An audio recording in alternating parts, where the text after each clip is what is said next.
Hello, we will be starting very soon. Just getting everything set up.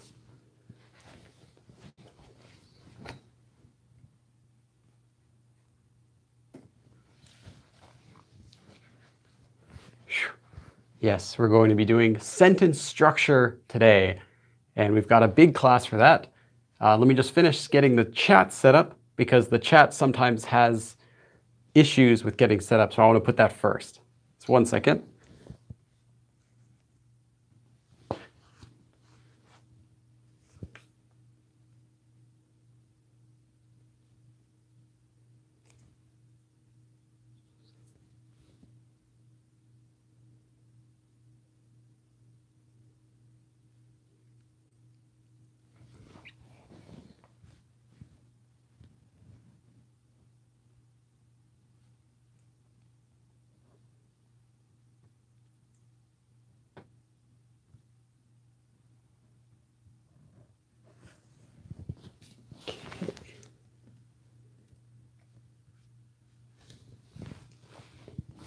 Okay.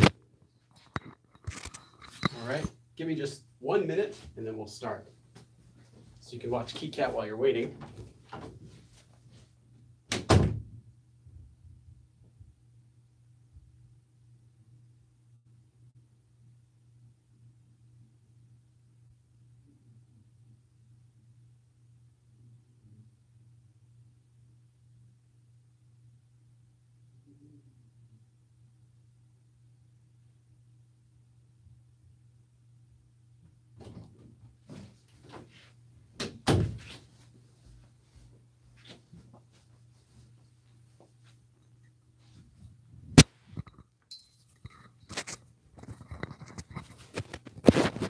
Okay, I think that should be good. Let me check this one more time.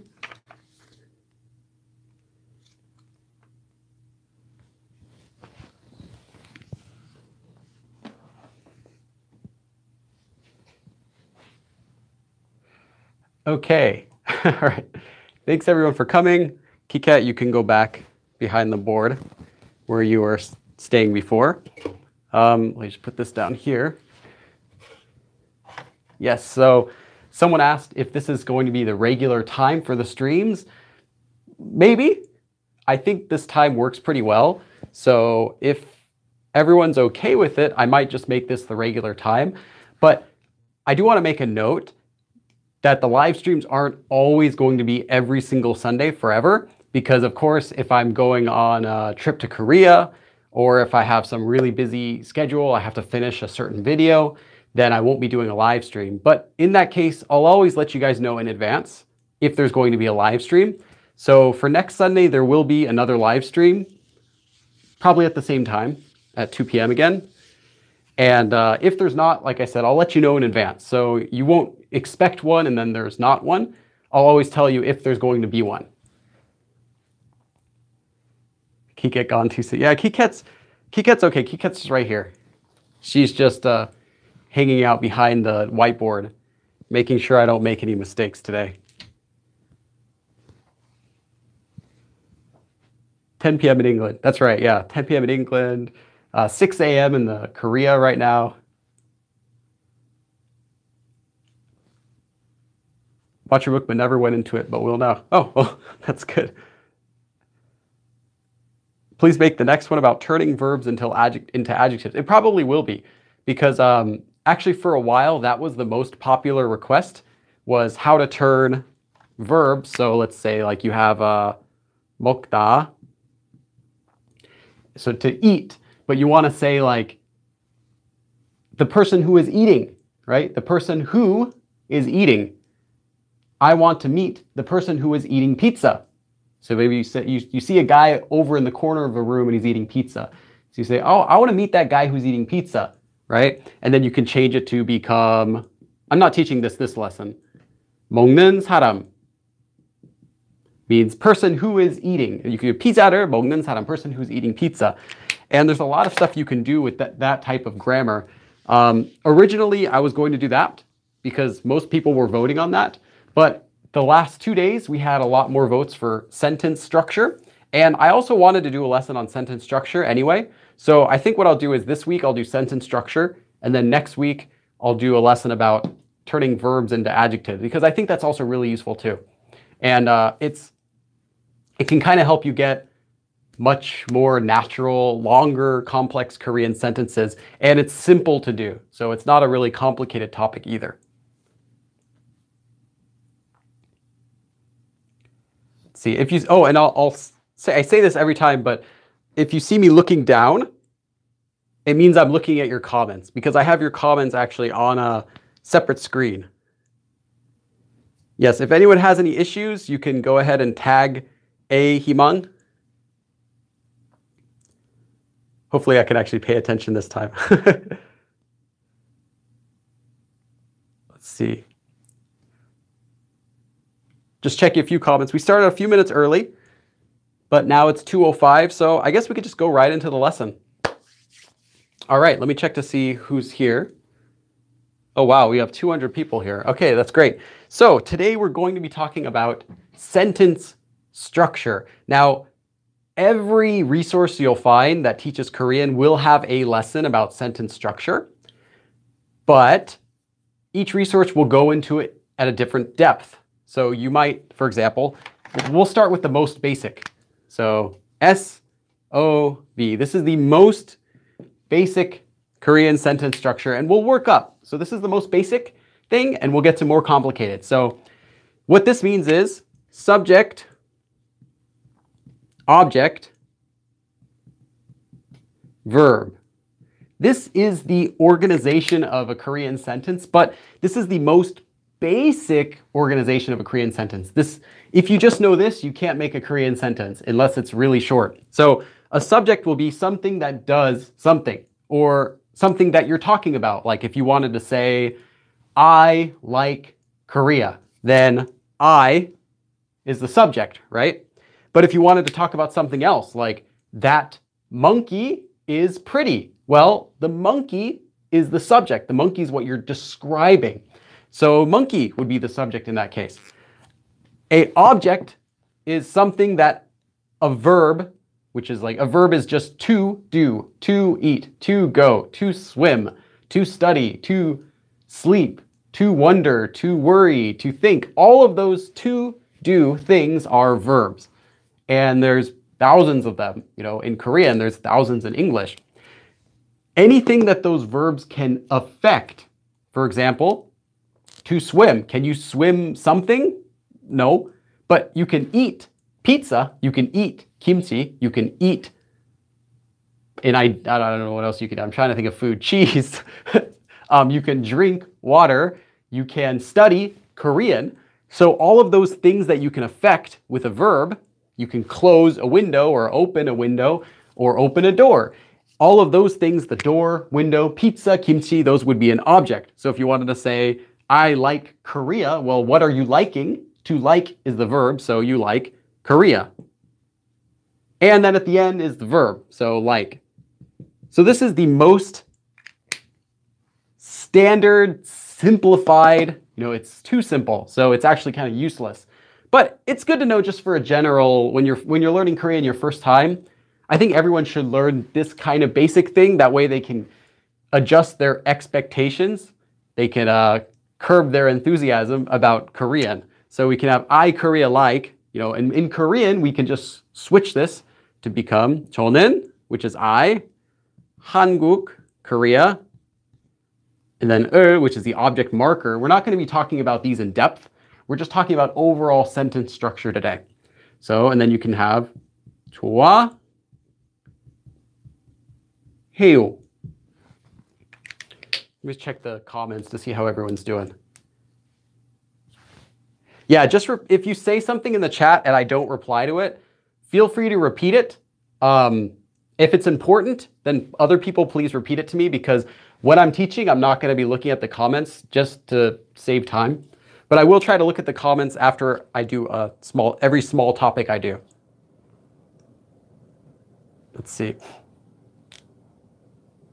Yes. So we're not going to be, like I said, this is an overview of Korean grammar in general. A very generalistic overview of all of Korean grammar today. That's what sentence structure is. Sentence structure is how sentences in Korean are arranged, how they're organized. Because in English, we might say, like, for a simple sentence, I Korea like, after, just a few minutes of practice, every beginner can organize the sentence correctly. But that's not how people speak, is it? For example, this sentence, that's not how people speak, is it? How would you organize that using this? It doesn't really make sense. That's not how people speak. What's the subject? The verb, I guess the verb would be speak. So maybe people is the subject. What are they speaking? There's no object. So it gets confusing when you start to think of real use speaking. Real situations don't usually fall into this simple rule. So people quickly get lost. They said, oh, how do I translate that? How do I even start to translate that, right? Like, I know basic Korean, but how do I even begin to try to translate something like long? Because it doesn't, like, what would it be? It wouldn't fit in there. There's other particles besides subject, object, and verb that make up a sentence. Okay, how long was I out?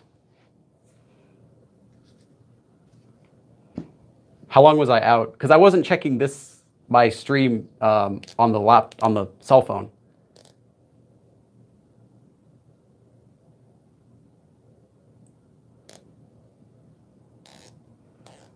A few minutes? Oh no, that's really long. Not long? Okay. I'll say it again really quickly oh, sorry, let me switch this. I don't know why it switched the camera.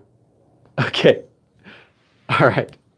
Sorry guys. I have a mirror that I can check if it's still going, but I wasn't even looking at that.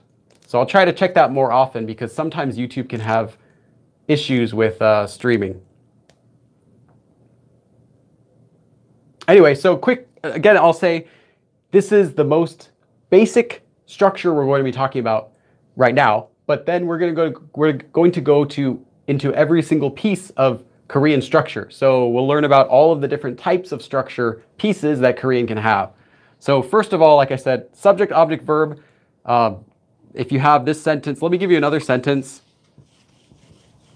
before I go on to the next part. So let's take this sentence. I like cheese. Right? So in the sentence, I like cheese, how would we organize this in Korean? If this is too simple for you, I'm sorry, it's not going to be too simple for everyone, but I will continue. I will go into more complex parts. But first of all, just the sentence, I like cheese. How would you organize that in Korean? Because we have the subject. One of these is a subject, one of them is an object, and the other one is a verb. And if you're not able to pick out which one's a verb and which one's a subject and which one's then an object, it's going to be more difficult. So the faster you can pick those out, the better. I cheese like, I cheese like. Yeah, refresh the page if it's frozen.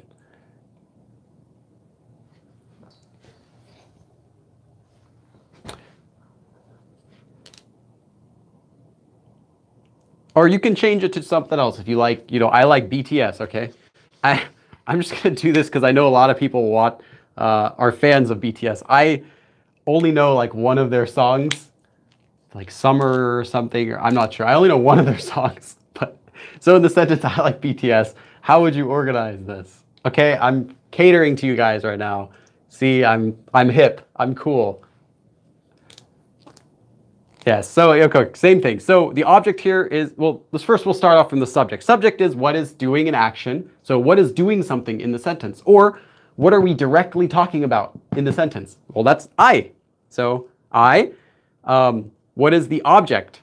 The object is something that a verb is doing something to. So here we have the verb to like. And to like, what are we liking? Well, we are liking BTS. So I like BTS. Subject, object, verb in Korean becomes I, BTS, like, as many of you wrote correctly. Listen to this. Though honestly, I don't listen to too much K-pop. I just don't listen to too much pop music in general. Nothing against it. I just don't listen to it. Okay, so the next thing we're going to add into this mix is markers.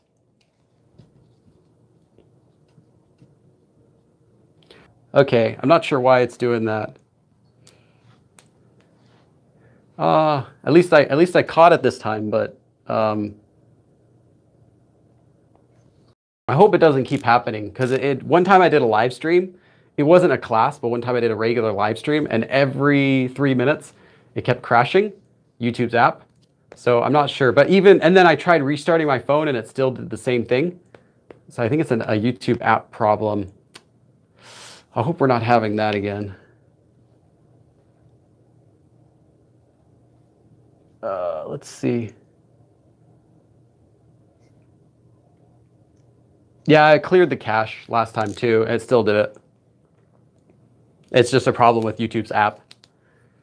Okay, so the next thing we need to put into our sentence is markers. So like I said, we're not going to be going over these markers in detail today.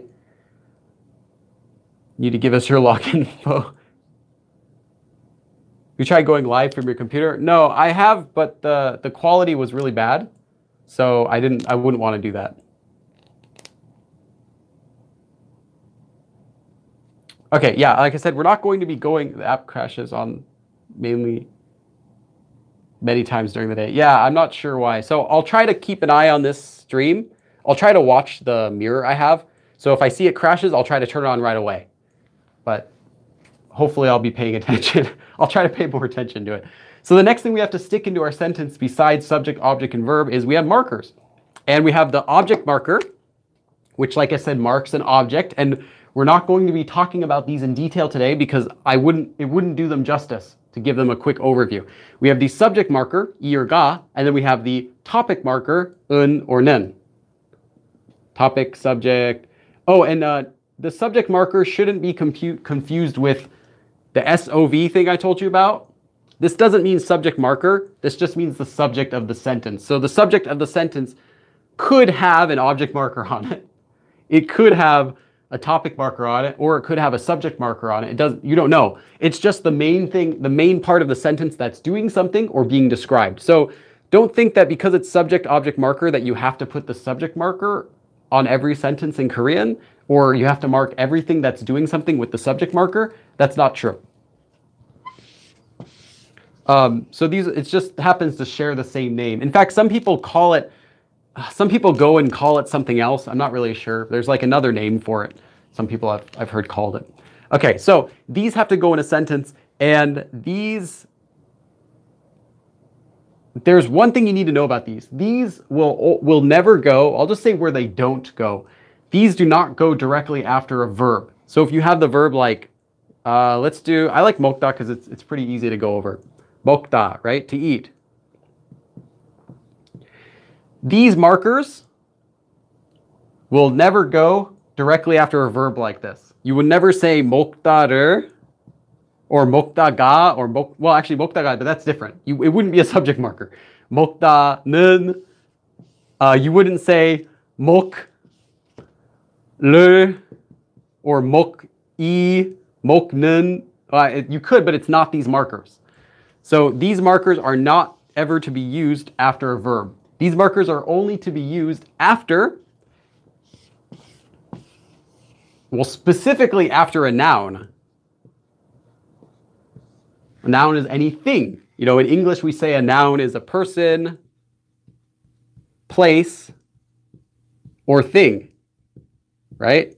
Person, place, or thing. Anything, if you can go there, it's a noun. If you can think about it, it's a thing. If you can meet it, it's a person. Any noun can use these markers. Any noun, a person, place, or thing. Sometimes those nouns will be part of a grammar form, but it's still only for nouns. It cannot be used with verbs or adverbs or adjectives or other things like that, only with nouns. So the other thing I wanted to note about markers, because I'm not going to go into detail about them much. Let me just check the chat real quick. Yeah, as far as markers go, I heard the word BTS and then I got confused. No, there are no English equivalents because this is not an English concept. So there are no English equivalents for any of these. I can give you some ways to think about them in English, but like I said, I would rather do that in a separate class because I want to go into detail. That way you actually can understand these. If you've never seen these before, then I would recommend searching for Korean markers, Korean object marker, Korean subject marker. Let me just write object. Korean object marker, subject marker, topic marker, and there's many videos online that will give basic explanations of them. And there's a lot of pretty good videos out there. So I would watch one of those videos later to get a good idea of how to use it. And then, like I said, in the future, I can do a full live course where I actually go into detail about when and where these are used and exactly how you can use them. So, but yeah, for right now, just remember that these only are used with nouns and not to use them randomly in your sentence. So the other thing I wanted to say about markers is that I see a lot of people remove the markers and don't use them, because when you learn these, often when you're taught these markers, people will say, but it's optional. Like, for example, I see this a lot in various lessons where they'll say, like, for example, I like cheese. Let's do this. 저는 치즈. Why am I writing 치즈? 치즈를 먹어요. I eat cheese. Let's do that. I eat cheese. Okay. So I is the subject, cheese is the object, and 먹어요 is the verb. Okay. But I've seen a lot of books that will teach about the object marker. No, here, this marks the object. The object is cheese. But I'll see them say, oh, you know, it's actually optional. And they're correct. Because you can just say, 저는 치즈 먹어요. It's perfect. In fact, maybe even more natural than saying 치즈를 먹어요. 저는 치즈 먹어요. I like cheese, or whatever. But the problem with that is you start removing markers and your sentence can get vague. And you won't understand what it is you're trying to say because you haven't... Okay, we're back. And you haven't learned how to separate what is the subject, what is the object, and what is the verb in a sentence. That time I saw it happen. I saw it freeze that time. Yeah, it's a YouTube app. I mean, I tried to, like I said, resetting the phone, clearing the cache of YouTube, and the internet's fine here. So I don't know. I've had that problem with it though before. So yeah, people will say, oh, you can just remove it, but it's dangerous to remove it unless you're already able to speak Korean. So I would say, don't remove it. Don't remove any of these markers ever until you can ignore my advice, until you know better, I don't mean until you know more Korean than me. I mean, until you know that my advice is wrong, I would say never remove these. Always use them, because when you know that you can remove it, right? You can say 저, right? You don't even have to say 저는 a lot of times. But saying 저 can also mean this might be the object. You know, it probably wouldn't be if you're saying I eat cheese, 저 치즈 먹어요, I eat cheese. But it could be confused in some cases, and people might think you're talking about yourself as the object if there's no marker here. So again, always use these. Never remove these, even though they can be optional at times. Never remove those until you know better than this advice. So when you know, oh, actually, I know I can remove it here because, when you have a because for yourself, because there's lots of reasons when you can remove it. And if I do a lesson on these markers, I'll talk about ways that situations that you can remove them, that they're especially optional. But for right now, use them all until you know better, because it'll actually help you to better understand these markers if you keep using them. Because if you start removing them, then you're going to start to learn Korean without them. And then later, when they actually become necessary, when you're trying to speak politely to someone, you're not going to know which one to use because you haven't even been using them. And if some Korean says something to you, you can misunderstand what they're saying. For example, 누구 and 누가 are two ways to say who. And 누구 is when it's used as an object, and 누가 is when it's used as a subject. So if you say, who did you meet? Who did you meet? You are meeting a person, you're meeting an object, you're meeting someone, so 누구. But if you're saying who met someone, like who was it that went to the party and then met other people? Who met other people? Who would be the subject? Who is doing something? Or if you say, who ate my pizza? Who is doing something? What is being eaten is the pizza. Pizza is the object. who is the subject, so you'd have to say 누가. And it's really common that people will mess up using 누구 or 누가 in Korean, and it will be correct grammatically, but it'll have a completely different meaning. So if you said, for example, 누가 했어요? 누가 했어요?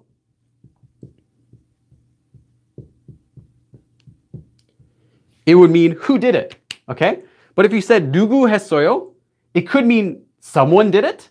It could mean who did you do that to? It doesn't mean who did it. So it can be misunderstood and confusing because if you didn't know you're supposed to use the object marker, you're supposed to differentiate between those. Then there's lots of situations where this can happen. I'm just kind of giving you one simple example with who. But you should know how to use these markers, so I would recommend not removing them. Okay, that was my 1 hour long rant on not to remove the markers when you can. Let me just check the chat. Yeah, whom is an object. That's right. In English, originally we would say whom for when it's an object, like for whom is this gift, right? But these days, whom is kind of, I'd say kind of going away, and people just say for who is this gift or who is it for? They just say it like that. So in Korean, though, you can remove these a lot of times, but I would not recommend it for learning Korean.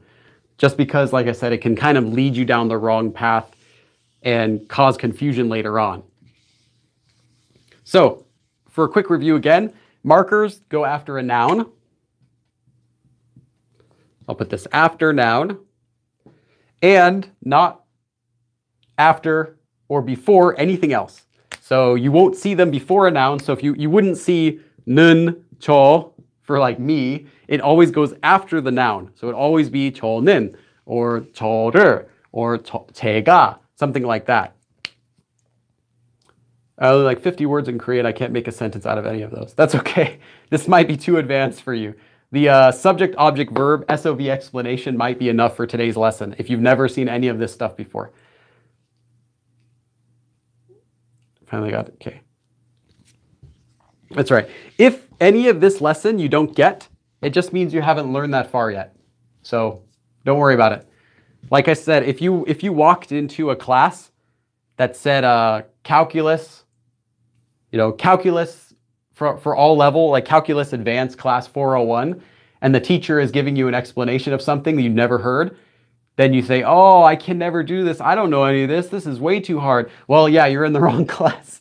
So if you go to a Calculus 101 class, the teacher will assume you don't know anything about it, and they'll introduce you to it. So this class is for people who've never learned Korean yet. If so, you don't need to study any of this. Just kind of think about the SOV I taught you.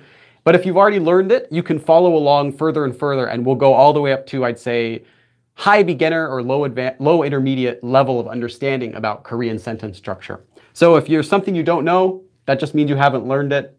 You don't have to know it yet. If you haven't learned it yet, you'll learn it along the way. Okay, the next thing, adverbs.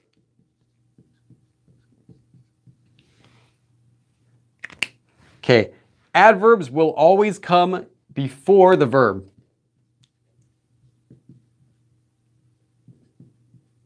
Or before the verb phrase. I keep checking the mirror to make sure the stream's still going. Let me check the chat.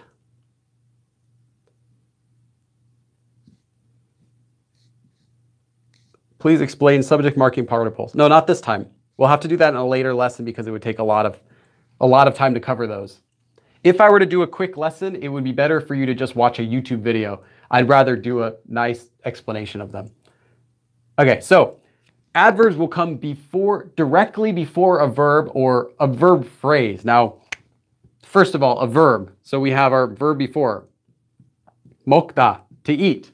Okay, this means to eat. So if you wanted to say to eat quickly, to eat slowly, to eat, I can't think of another adverb in English. Anyway, we'll stick with quickly. 빨리, 빨리 먹다, to eat quickly. In English, we would say to eat quickly. Notice the adverb comes after the verb in English. In Korean, it comes before the verb. And in English, we don't say to quickly eat, although you could. You can kind of say, oh, you should quickly eat, right? You can kind of do it. In Korean, they don't say 먹다 빨리. I mean, if they do, it's two separate sentences. They would not say 먹어요 빨리. It's not the regular construction for Korean. Whereas in English, you can. In Korean, using an adverb after a verb is actually a completely separate sentence. It's not connected. So Korean is always directly before the verb. Before the verb or the verb phrase. By verb phrase, what I mean is, what if you wanted to say, so here we have, let me just rewrite this because I have to write something further here. So we have 빨리 먹어요. So I eat, 저는, let me just put it over here. 저는 빨리 먹어요. I eat quickly, right? So we have I eat quickly. What if we wanted to say I eat very quickly? We already have here an adverb before the verb. So if we want to add another adverb, this part works exactly the same as in English. Very quickly. So in English, you can add adverbs on top of each other simply by putting another one before it. And in Korean, you can do the exact same thing. 아주, very, 빨리, quickly, 먹어요. I very quickly eat. That's how it works in Korean. You can have more adverbs if you want, but I can't really think of more adverbs to stick on to very quickly. Because you could say very, very quickly, in which would be 아주, 아주 빨리 먹어요. If you wanted to say very, very quickly, very, very, very, you can do it anywhere like that, but that works the same as English. It goes from left to right. The only thing is the whole adverb phrase, all of the adverbs that you have will come in one bunch. So we have 아주 빨리 is together directly before the verb. You could not say 저는 먹어요 아주 빨리. It doesn't make sense. They would understand what you're trying to say, I quickly eating, but they would think it sounds really awkward, and we're trying to make your Korean sound natural. We don't want you to sound awkward. So let me look at the chat before I go on. I'm not done with adverbs yet, but almost. Sometimes I hear Koreans add 내가 난 날. Yes, they're just clarifying. I missed the beginning. Oh, it's okay, Jeremiah. You can watch the live thing. In the beginning, I just did SOV, subject, object, verb. How do you know which very word to use? Well, 아주 is the only one that means very. There's other words that have similar meanings, like 매우. But then if you're thinking like 진짜, those don't mean very, those means really. That means really. So there's a lot of words that mean really, but only a few that mean very. So just 아주. You could say 매우, the other one, 빨리. I like to eat cheese. 치즈를 not 먹고 좋아합니다. That's not correct. 책으로 공부해요. Billy, I study with a book. Nice. 너무, that's so much. Or so, like so good. But that's not very. Korean books read in America. 많이 would be a lot. 많이, so if you wanted to say, right, another adverb would be 많이.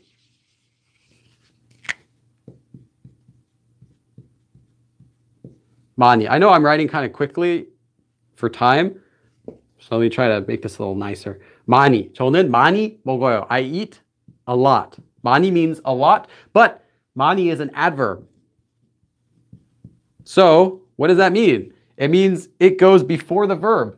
It also means you're not just going to say it by itself. You can't just say, wow, 많이. Wow, 많이, there is a lot. Wow, a lot. Like, it doesn't make any sense. It's an adverb. It has to go with a verb. So if you're using it, it's in reference to a verb.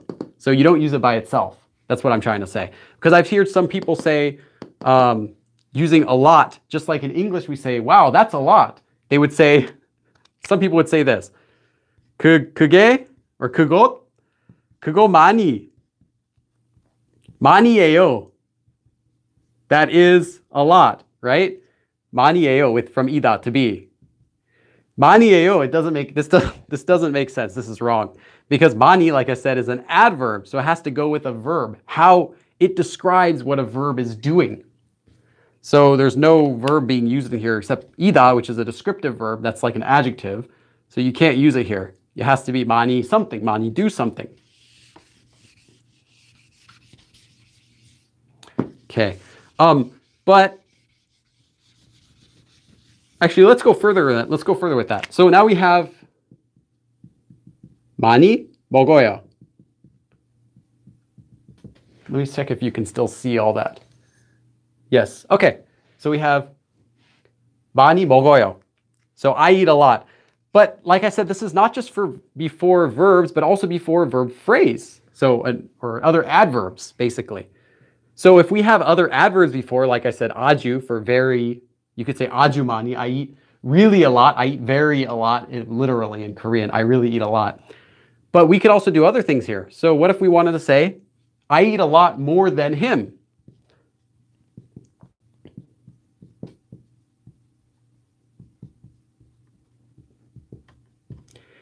This more than him part would also be used as if it was an adverb. In Korean, you would use it in reverse. So if you wanted to say more than him, less than him, just like that. In that way, anything else that adds description, anything else that helps describe how you're doing that verb in any way. So I do it quickly, I do it faster than him. I do it better than that. I do it just like him, right? Anything that describes how you're doing that verb, including this, so more than him, would also be used like an adverb before the verb. So we have, you could say I eat more than him. You know, you could say just like that, but we're going to say I eat a lot, more than him. 많이. So we have 그 사람보다, 그 사람, that person, 보다. So which means then, 보다 means then, or more than. So then, that person, 저는 그 사람, that person, then. This is a regular separate grammar form. So I'm not going to be teaching this grammar form, but if you learn this grammar form already, then you can just stick it in here. If you haven't learned this grammar form, don't think like I'm just trying to slap this new thing that you've never seen before. This is normally a separate grammar form. So if you don't know this, don't worry about it. 저는 그 사람보다, so this would normally be a separate grammar form. 많이 먹어요. So I eat a lot more than this person. So now we have two adverbs that are describing how we eat. So 저는 먹어요. I eat is the most basic form of this sentence. 저는 먹어요. 저는 많이 먹어요. I eat a lot. 저는 그 사람보다, I, then that person, 많이 먹어요. So I eat a lot more than that person. So this is how Korean is structured when we have multiple adverbs or multiple things that we need to describe. And you can have longer lists of these. 저는 그 사람하고 저 사람, that person and that person. 보다 많이 먹어요. I eat more than that person and that person. I eat more than everyone in the world can eat. So you would say a different phrase, everyone in the world, like that. And you can build on this as much as you want. But the point is that adverbs or anything that describes or gives detail to how you're doing that verb will always come before the verb.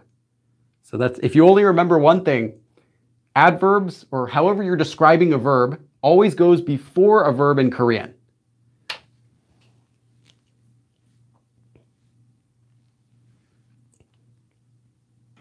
Oh, someone was saying, is it not necessary to add 더? And the answer is no. 더 is optional.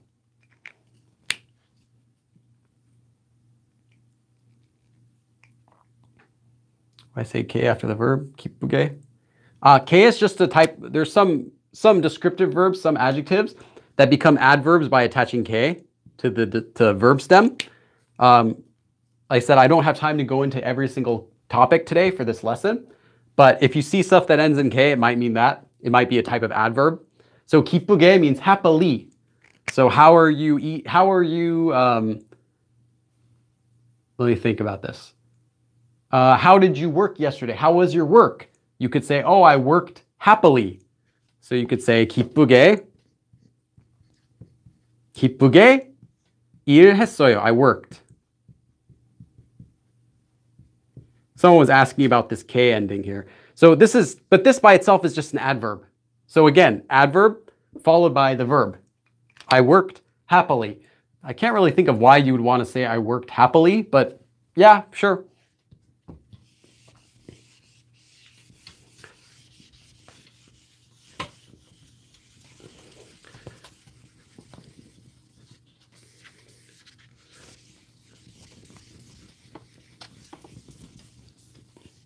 Okay, let me check the chat for a minute.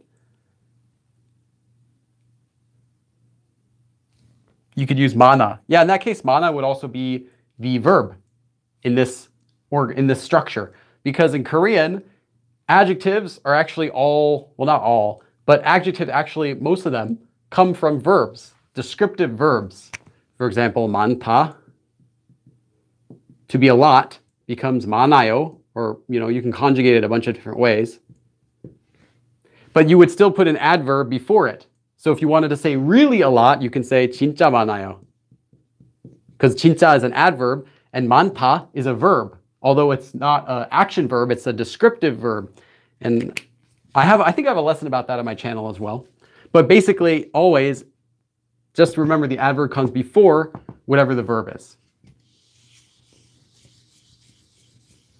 That's why I was mentioning that don't focus too much on the names of like the word subject or what was it? Yeah, subject or verb or adverb, because these terms are in English, but Korean it's a little bit different. Like I was saying, subject marker doesn't necessarily mean it's always used on the subject, just that it marks the main part of the sentence.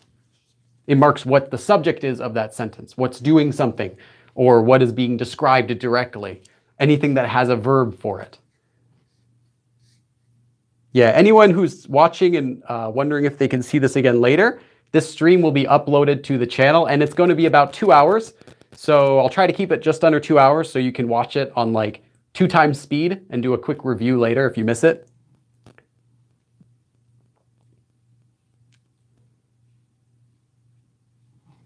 Stream is too advanced for me. Yes, if this stream is too advanced for you, that just means you haven't learned any of these concepts yet. So you might not have learned about markers, you might not have learned about adverbs, or the next thing we're going to talk about, prepositions.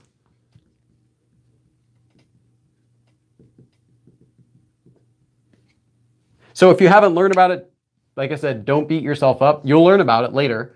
But if you already do, this is kind of to help you put all the pieces together. So prepositions in English, when I was in elementary school, the teacher described it as a preposition is anything that an airplane, so we have an airplane here, I think. Okay, this is an airplane, sorry. Anyway, anything that an airplane can do to a cloud. So the airplane can go in the cloud. The airplane can be on top of the cloud. It can be under the cloud. It can be next to the cloud, right? It can go through the cloud. All of these things in English are prepositions. So in Korean, we might have something like an, inside, right? Or 박, outside. Or we have 옆, next to. Or we have 위, on top. Okay? I'm just going to do a few of these to keep it simple. There are a few more.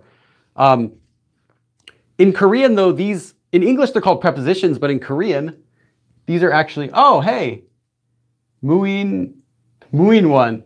Hey, thanks for the support chat. Cool. I just saw it flash blue on the screen. Tight. Nice.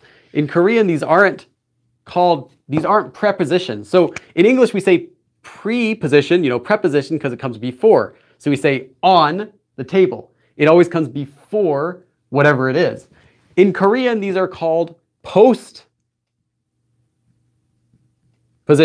If you know basic Latin, everyone knows basic Latin. If you know some basic Latin, pre means before and post means after. So in English, they're prepositions. They come before the noun. In Korean, they come after the noun.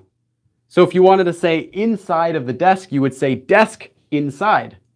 So 책상, desk, 안에. Or outside the house, you would say house, outside. Next to me, you would say me, next. On top of the car, you'd say car, top. So that's why they're called postpositions. But you don't have to learn this word postpositions. It's just a fancy grammar term. All you have to do is know that these types of words also have rules for how they are used in a sentence. So kind of the order that they'll go in a sentence. So let me check that. Okay, I have a couple example sentences. So examples, if you wanted to say, oh no, the marker. Hold on, I dropped the marker. Okay. So let me do a couple examples. First of all, I ate the cheese on the table. 식탁. 식탁, it means food table, literally, or just the table that's in your kitchen. 식탁 위, on top of, 위에, 있는. And we'll talk about this 있는 part probably next stream to turn verbs into adjectives. We'll talk about this next time. 식탁 위에 있는 치즈.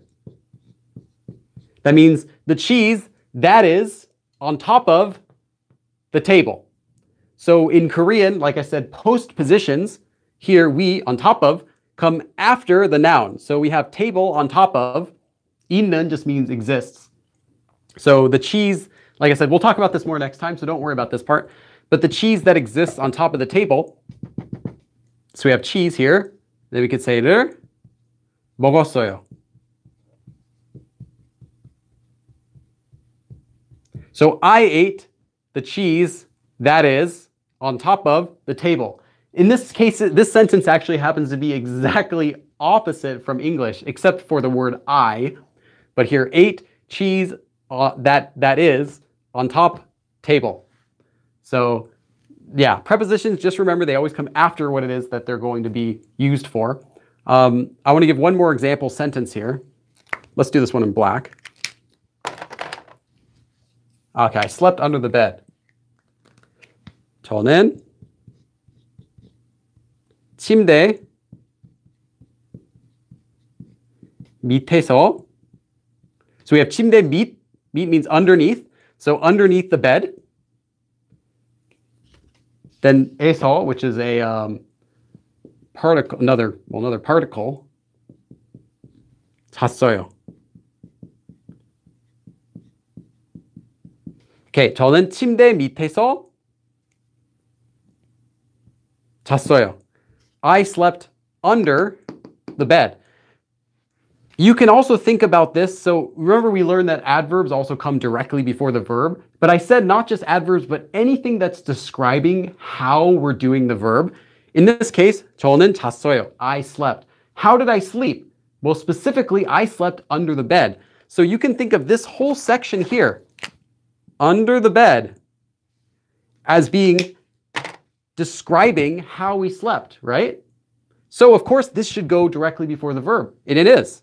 침대 밑에서, I slept under the bed. Although this isn't an adverb, it's in the same way it is something that is affecting how we're doing the verb, which is sleep. So how did we sleep? Well, specifically we slept under the bed. 침대 밑에서. And this 에서 part is a particle that we'll talk about. I've made a video about it. We'll talk about where to put these particles also in another part of this lesson today. So, two sentences. To remember, Korean prepositions, or anything that describes the location something's at, so on top of, under, inside, next to, all that stuff, goes directly after whatever it is talking about.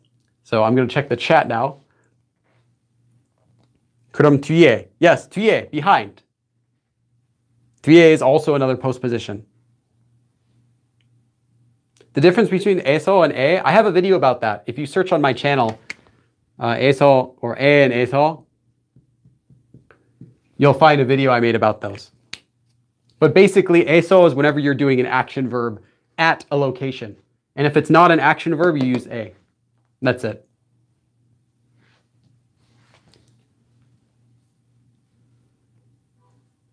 Down and under? No, they're not the same in Korean. I can do a video about that in the future too. There's meet and are, and those are different words. They have similar usage though.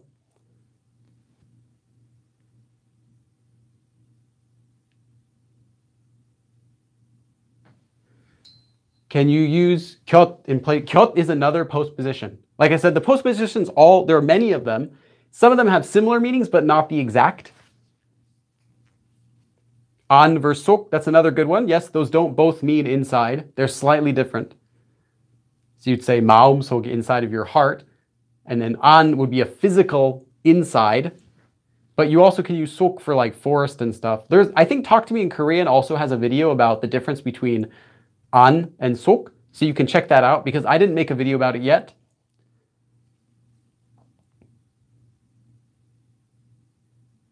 You can use 곁. No, you cannot. They're slightly different. Similar meanings though. 곁 is more like beside, whereas 옆 is next to. So you would say 옆집, like the next door house, but you wouldn't say 곁집.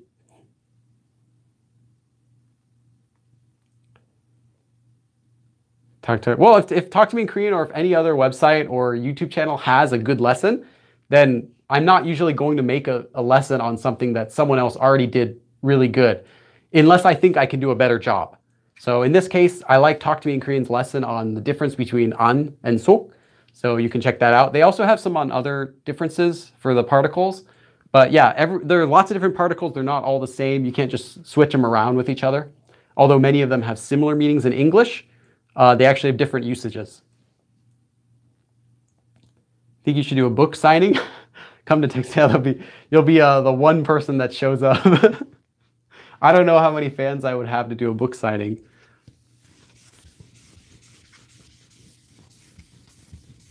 But that would be fun. So maybe someday. But I think that the cost of flying to the place to do the book signing would be 10 times more than any money that I can make from the book signing. That's the only problem. Okay, the next thing. So we did prepositions or postpositions, adverbs, markers, and then the basic subject-object-verb structure. Next is adjectives, and these are a little bit simpler.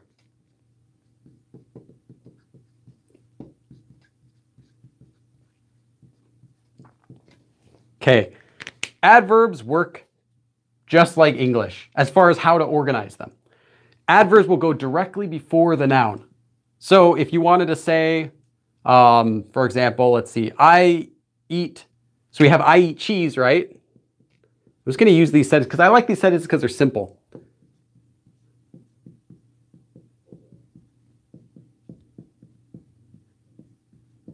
So we have I eat, actually let me put the I a little farther so I have more room. 저는 치즈를 먹어요. I eat cheese. So what if we wanted to say I eat delicious cheese, right? I eat delicious cheese. Well, all we do is we put the word delicious, we have to conjugate it, but we put the word delicious directly before the noun. In this case, I'll write it up here. In this case, 맛있다 is the word for to be delicious. So we have 저는 맛있는, delicious, I eat delicious cheese as an adjective. Remember that adjectives, again, like I said, they go before a noun. Adjectives only go before the noun. You cannot finish a sentence with an adjective that's not directly being used to describe a noun. So like while that's not to say you'll never see that happen, but it'll be in a different case. You can't just say 이것이, this is, 이것이, this, 맛있는.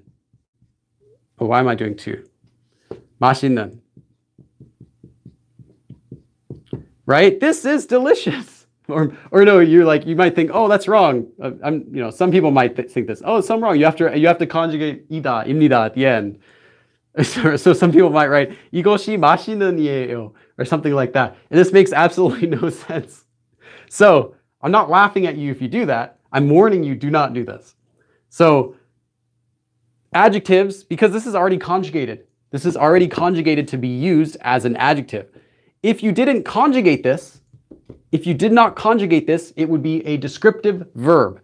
And the original descriptive verb, which can be used in many places, is 맛있다. 맛있다. Notice it has a ta at the end.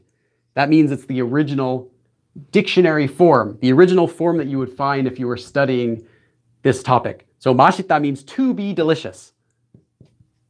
To be delicious. Or, more naturally, we might just say tastes good. To taste good. So this tastes good. So if you want to use this as an adjective, then you would conjugate it to 맛있는. But now it's an adjective. 맛있는 is now an adjective. It's been conjugated as an adjective. Because of that, this has to be used as an adjective, which is before a noun. This cannot be stuck before a verb. You can't say, for example, like if you wanted to say 예쁘다, to be pretty, okay? 예쁘다, to be pretty. And if you want to say you bought a pretty bag, you would say you bought a 예쁜 bag. 예쁜 is an adjective now, okay? But if you wanted to say that bag is pretty, you couldn't say 예쁜, 예쁜이에요. That doesn't make any sense because it's already an adjective. You have to go back to this original form and then conjugate it to be pretty separately because it's not an adjective until you make it this. When you conjugate it to use it before a noun, it's an adjective and it can only be used like an adjective in English. So I hope that makes sense. I'm going to check the chat here. Yeah, literally to have flavor. Flavor exists, or to have flavor, yes. It has flavor is how they say it is delicious. Oh, do you like it? Yes, it has flavor. Yeah, I mean, you're not wrong.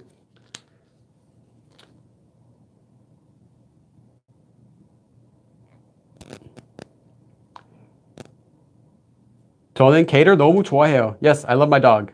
Well, actually, that specifically means I love dogs. Doesn't mean my dog, because there's no word for my in there. Yeah, the stream's okay right now. It's depending on YouTube servers, but I'm not sure exactly why it happens. And it might happen again, so we'll see. I'm paying attention, though. You look like some funny sidekick character from a 90s sitcom. I wish. That'd be cool. Like Family Ties or something. Okay, so yeah, to be delicious. So, like I said, if it's already being used as an adjective, if you see a word that's being used as an adjective directly before a noun, you cannot take that word out. You cannot study that word separately and then stick it in other situations. If a word is already conjugated before a noun, that's it. It is always to be used before a noun. You can't just take it and stick it in another sentence and use it as an adverb. So like I was saying, so you could say 예쁘다 to be pretty, but you can't say that that is a pretty thing, and you can't say like, oh, she smiled pretty, right? So you could say, if for example, smile is, let me just remove this.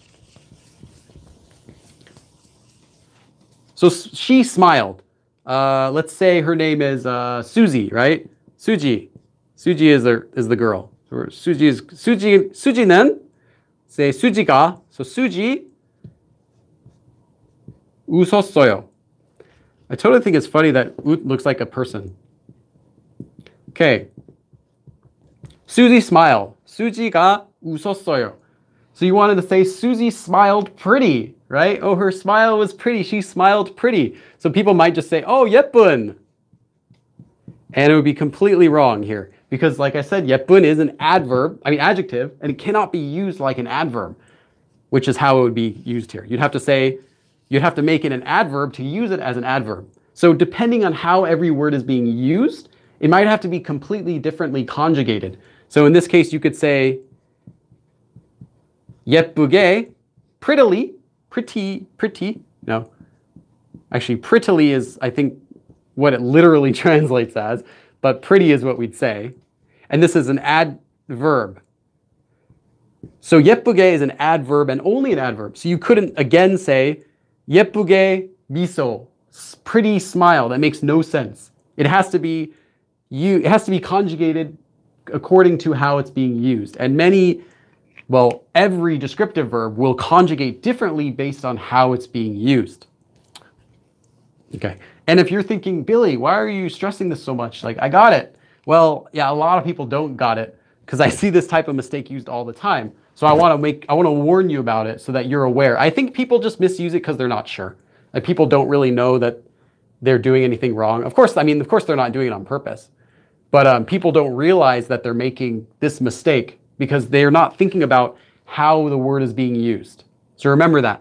Depending on how a word is being used, it will be conjugated differently. So we had the sentence, I eat delicious cheese, but I wanted to give one more example sentence because I know you guys like example sentences. I do too. I think seeing how something gets used is pretty helpful for understanding it myself. Let's see. Oh, it's already 3 o'clock. Can you please make a video on K? I think I did. I think I made a video on how to conjugate adverbs. If I don't have a video about adverbs, let me know. But search my channel. I think I did. Okay. I was like, weird hiccup. I like nice people. So, I like nice people. How would we organize this sentence in Korean? First, just in English. How would this sentence be organized in Korean? So, I like nice people. In order to do that, you'll have to find the subject of the sentence. You'll have to find an object. You'll have to find the verb. And then you'll have to find, this has an adjective. So how would this be organized into Korean? Can you make video about everything? Yes, that's my goal. I nice people like. Correct, correct. This would be I is the subject, like is the verb, nice is an adjective, and people is a, of course, object. So in English, in Korean, we have to do subject, object, verb. So we'd get I, people, or sorry, specifically here, the object is actually nice people. So I, nice people, like, as you guys correctly wrote. Which in Korean would be 저는. Now, 친절하다 is the word for one of the ways to say to be nice. There's a few. 친절한 now is an adjective. 친절한. An adjective, it has to come before a noun. So you can't just say that person is 친절한. It makes no sense in Korean. They'll know what you're trying to say, but it sounds really weird. That would be like saying, I like people, the friendly. Like it kind of makes no sense. So 저는 친절한 사람.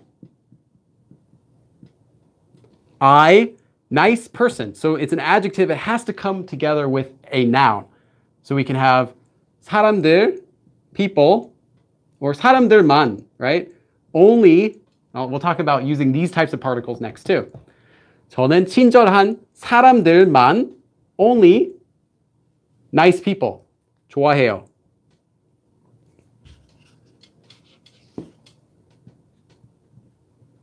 좋아해요.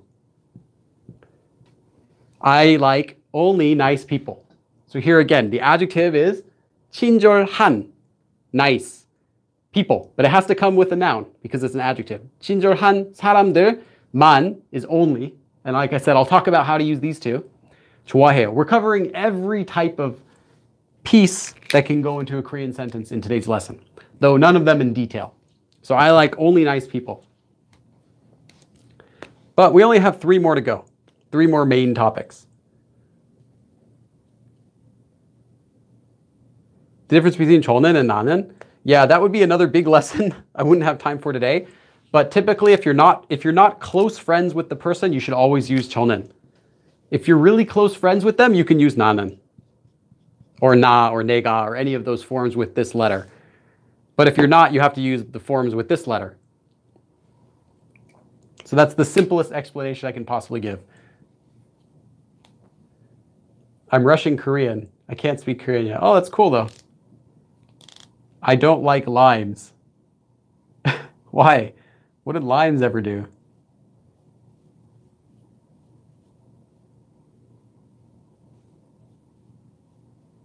Random question. How would I say I watched a 2-hour long video? Well, you would say the same thing. I watched. I could just do that here. That's kind of an adjective. 2-hour long video is an adjective. because it's a video. I watched a video. What kind of video, right? An adjective describes a noun. So I watched a 2-hour video, 2-hour long video. 저는, so this is where we're going to say video. So I'm just going to write it down here. 동영상, this means video. 을 봤어요. 보았어요 is how you write it. But they say it just like, almost like 봤어요. 봤어요. Not exactly. It's kind of like that though. 저는 동영상을 봤어요. I saw a video, right? What kind of video did you watch? I watched a 2-hour long video. So we have two, which in Korean they say two. 2시간 means 2 hour. 짜리 is something that's worth or something that's long. This would be a separate lesson I could do. So you don't have to worry about this. I'm not going to be teaching specific grammar forms in this lesson today. But you can see that the type of video we watched, the adjective here is 2 hour long. So this doesn't use a descriptive verb. This doesn't use like 예쁘다 or 맛있다, to be this, to be that. It doesn't use any of that because it's just a description. It's not using a descriptive verb. It just means a video that is, so this means something worth 2 hours, something that is 2 hours long. So 2시간짜리 동영상을 봤어요. I watched a 2-hour long video. So here was the adjective. So the adjective again always comes directly before the noun.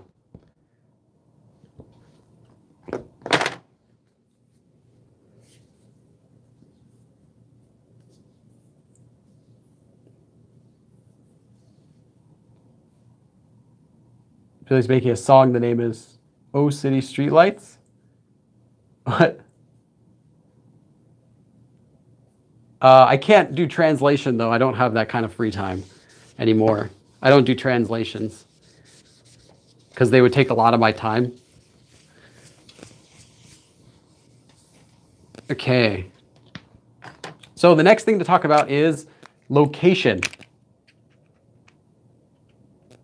That doesn't go in there. Okay. Locations. So you might want to say something like, I want to study at home.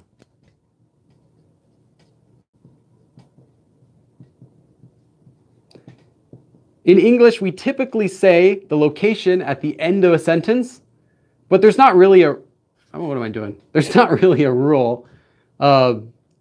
We might say, at home, I want to study, but typically we like to put the location at the end of a sentence in English, at home, right? In Korean, they will put it toward the verb. So it'll be right, it'll be right before the verb or at the end of it, or at the start of a sentence. So in Korean, in English, we use it at the end. In Korean, we'll typically put it at the start. Toward the start of a sentence and before the verb. Notice that I said before the verb. This doesn't mean directly before the verb. The adverb will go there. So directly before the verb or before the verb phrase, all that stuff. So if you're saying 빨리 먹어요, eating quickly, if you want to say eating quickly at home, the at home part will come before that eating quickly part. So it's before the adverb. It's before any of those things that describe, anything that's describing the verb will go after the location. But this will go before that. So toward the start of the sentence, and before the verb.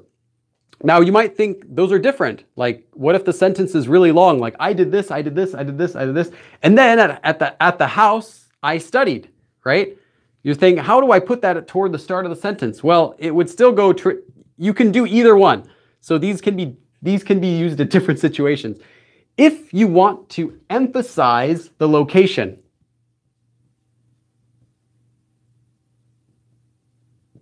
empathize? What am I doing? Emphasize. If you want to emphasize the location, like I want to study at home, not at school, not there. I want to study at home. You put it toward the very beginning of the sentence. So this won't be the first thing in your sentence unless there's nothing else before it, but it would go very close to the beginning of the sentence. Toward the sentence will emphasize it. If you don't use it toward the set start, if it's in the middle of the sentence, at least you have to use it before the verb. No matter where it is, at least it will be before the verb. You won't say, for example, 저는 치즈를 먹어요. I eat cheese. 집에서, at home. That sounds backward in Korean. Every location you say has to come before the verb, no matter what. But if you want to emphasize that location, also put it toward the start of the sentence, if that makes sense. So number one thing is just before the verb. If you want to emphasize it though, stick it just toward the beginning of the sentence. So if you were to say the sentence, I want to study at home, you'd say, first let's just do 저는 I want to study, which is, study is 공부, 공부하다, to study. 공부하다, which becomes 공부하고 싶어요, or any other way you want to conjugate it. 공부하고 싶어요. I want to study. Now, if we wanted to put an object here, subject, so we have subject, object, verb, we could put the object in the middle. So we can say, I want to study Korean, 한국어, right? 저는 한국어를 공부하고 싶어요. Or,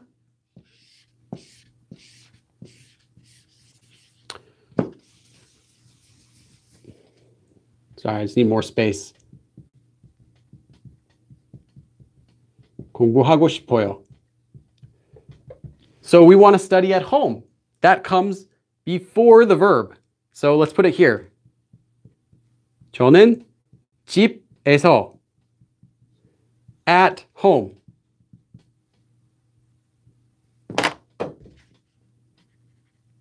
Hold on one sec.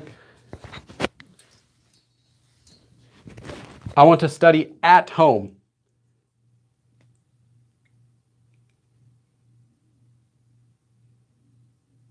Okay, so I want to study at home. 저는 집에서, at home. And like I said, I'm not going to be covering this particle for how to say at, but if you look on my channel, there's a video about how to use 에 and 에서 that explains this in detail. So 저는 집에서 공부하고 싶어요. I want to study at home. Now we have the subject, we have the location, and then we have the verb. But what if we wanted to add in an object again, right? So what are you going to study? Well, I want to study Korean at home.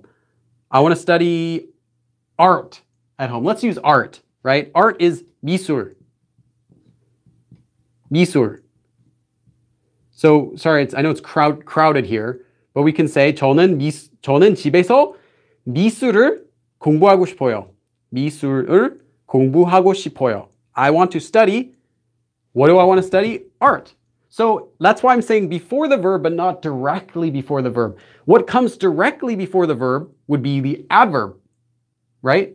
What comes before the adverb, or before that whole verb, what are you doing and how are you doing it? Before that would be the object, what's being affected. So here we can have art. And then before that is the location that you do that, 집에서. And then before that is the subject or whatever else the sentence has. We can even take this a step further. I hope I don't lose you guys, but we can take this a step further. So in our previous sentence, we were saying, knowing how to use adverbs, right? I'm trying to kind of combine these together because there's really no sentence that only uses one or two of these by itself. There's lots of sentences that mix them together.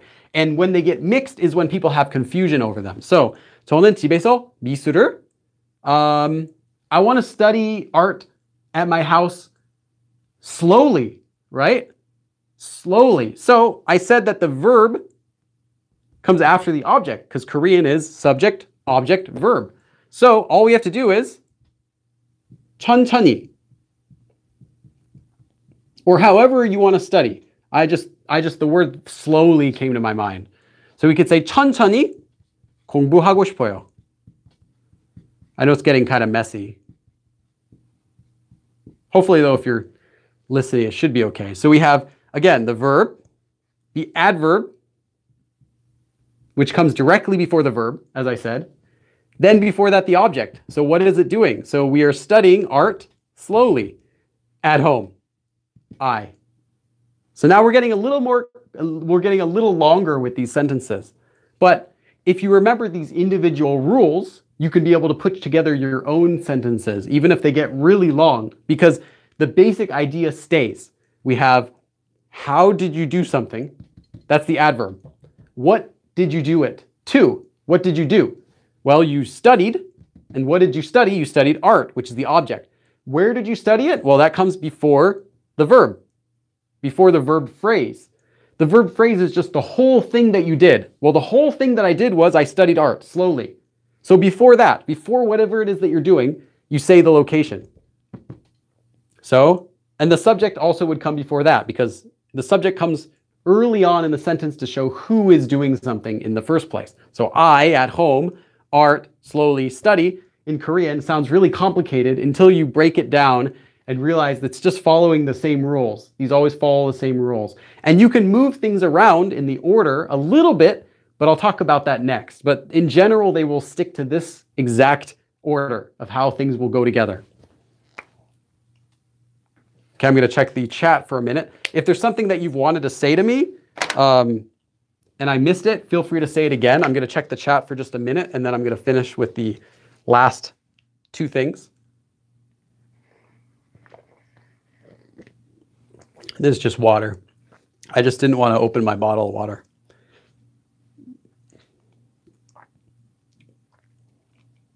Is there an order you should remember the rules? There is. I'm going to tell you that after I finish the next two things. Something that I made up.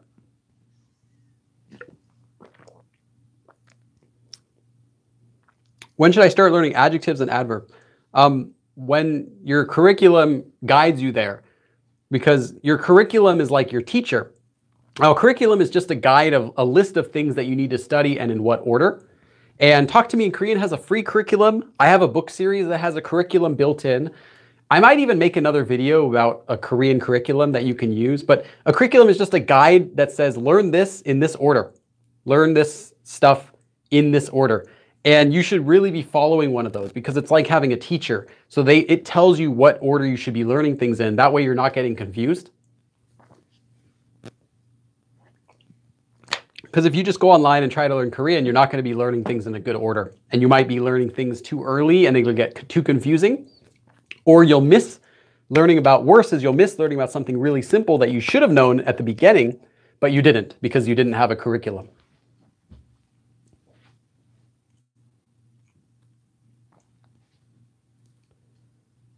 Curriculum is a, yeah, and I'd like to make a curriculum too. I'd like to make a free curriculum. Maybe I do it differently than my books, just because if it's my books have a specific curriculum based on how I teach. But if I were to do a free curriculum, I would do it differently, because I would judge, I'd have to guess how other people might be teaching those concepts. So I'd have to organize it a little bit differently to be safer. But I'll do that too. I'll do a curriculum too. I can have like study this in this order, and then some links to where you can learn about those topics from lessons that I personally like, whether that's my own lesson or Talk to Me in Korean or another website.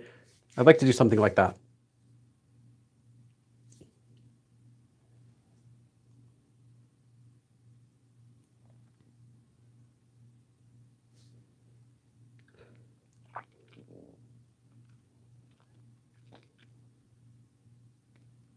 The difference between Billy's book 2 and Talk to Me in Korean level 4 to 5 is crazy. They're probably both different, because our curriculums teach different orders. Some stuff they do is more advanced than what my books cover, and some stuff my books do is more advanced than what they cover. So it just depends.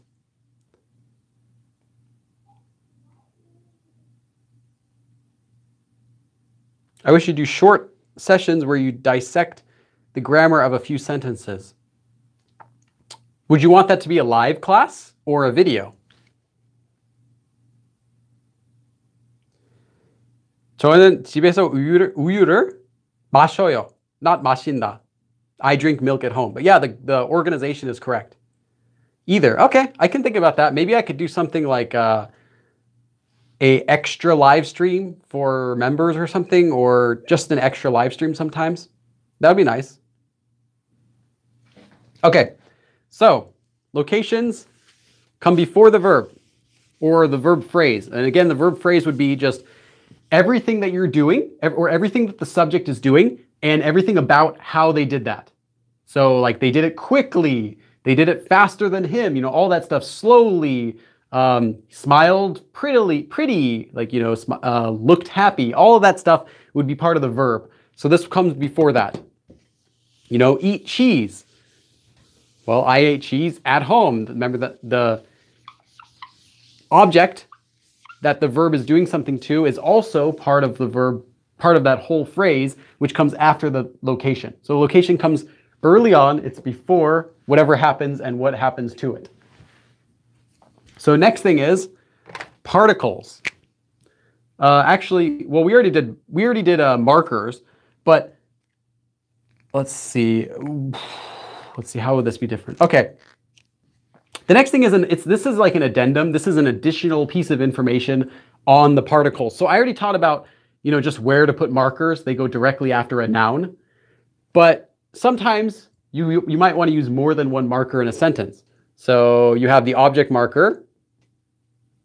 Actually, let me do this. So you have the object marker, you have the subject marker, you have the topic marker. You also might have particles like to, man, right? Only or also. You might have ege or egeso or hante. Hante. Let's see if I'm skipping any. Or asol. A or asol. You know, all of these things like this. And there are some times when you might combine these two or one or more of these two together. For example, you might say, I gave the present to 철수. 저는. Okay. It just went down a minute ago. Yeah, sometimes the YouTube app crashes. I never know when it's going to happen. So I apologize for that. If it does, I'm looking at the screen, so if it crashes, I should see it within a few seconds. So, for example, if we have this sentence, 저는, let's see. Hopefully it didn't miss up. Hopefully you didn't miss too much. Hopefully you saw me writing this. You guys saw me all writing this, right? This is something I can never get right in Korean. How do you say you in a formal way? Oh, I have a video. There's a video called How to Say You in Korean. And I cover that. So I would check that out because it's not something I can just say right here in a few seconds. There's a lot of different ways. But the simplest reply is you don't say you in Korean. You just say the person's name or their title.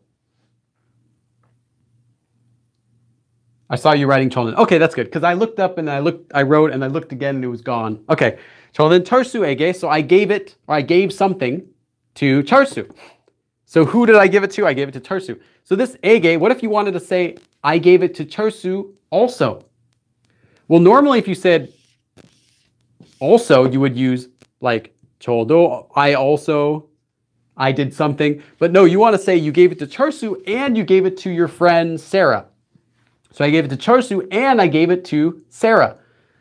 So I gave it to 철수 also. You would say 에게 도. You would not say 철수 도에게.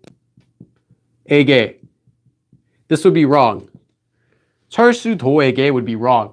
What I'm trying to say is there's a specific order that you can put these sort of markers together. There's a specific order that you can arrange these markers. And unfortunately, you have to memorize every single possible combination that they can and can't go together. So to give you a quick overview of how you can and can't do that, the simplest way to do this is don't mix markers. Use only one marker in your sentences unless you know otherwise. Because there are situations where they come together, but there are no solid rules for how you can use all of them. There's some rules for specific ones, and I'll cover some of those right now. But unless you know those specific cases when you can use them, how to mix them together, don't do it.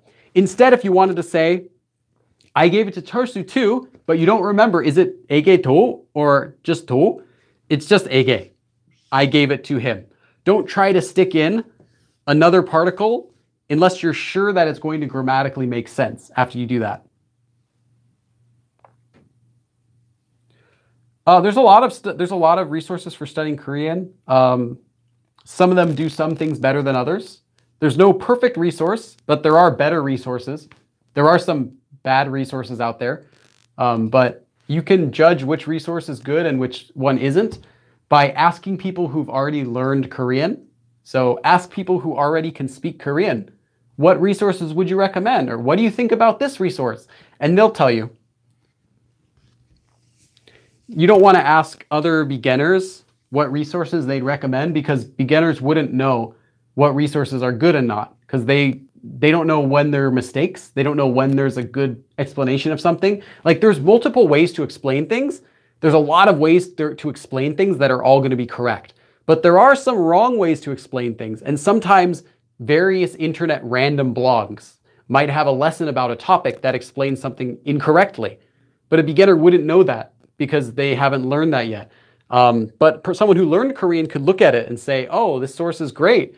Or, oh, this source is really simple. I don't like it. It's too simple. Or maybe this is just completely incorrect. So, ask someone else for their opinion on what they think about sources.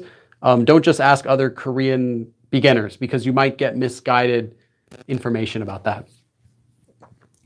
For me personally, I only know a few resources because I don't study Korean with online resources. I learned Korean before I even used the internet very much. Like I had the old internet, so I didn't have broadband. I didn't have any YouTube videos when I was learning Korean. YouTube didn't exist when I was studying Korean.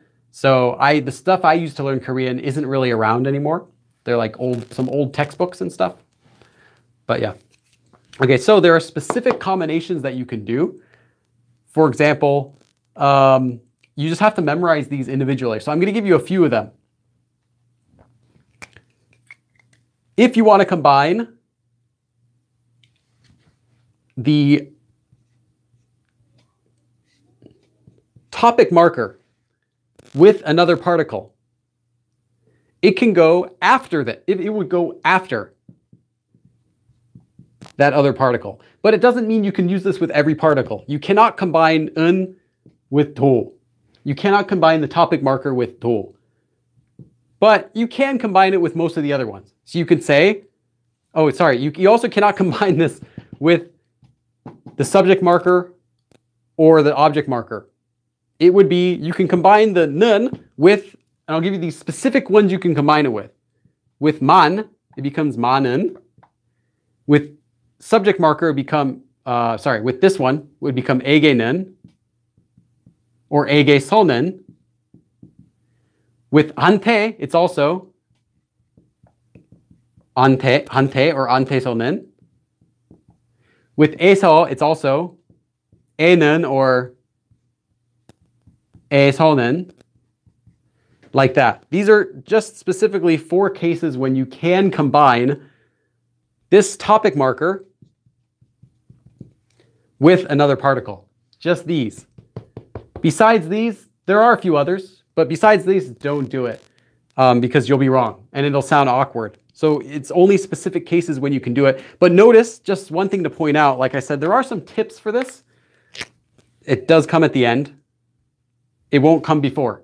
So you won't say nun man, nun ege, nun ante, nun e. It wouldn't be like that. It always comes after.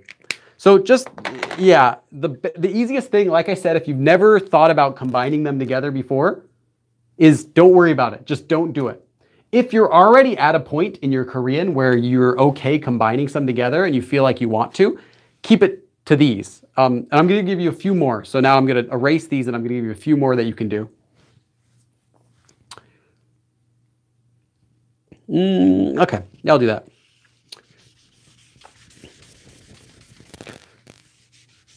For to, so let's talk about how can to combine. You can have, to cannot combine with any of these, but it can combine with, and it can't combine with man because man means only, to means also, so you can't have also only, like even only, it doesn't make sense in Korean. But you can have 에게 or 에게서, to or from, 도, or 안테, same thing as 에게, or 에, 도, or 에서도. Notice that do also comes at the end. So you can combine in these cases, 에게서도 or 안테서, 안테, same thing as 안테, with do at the end, or 에, like to, or 에서, at, 도, like this.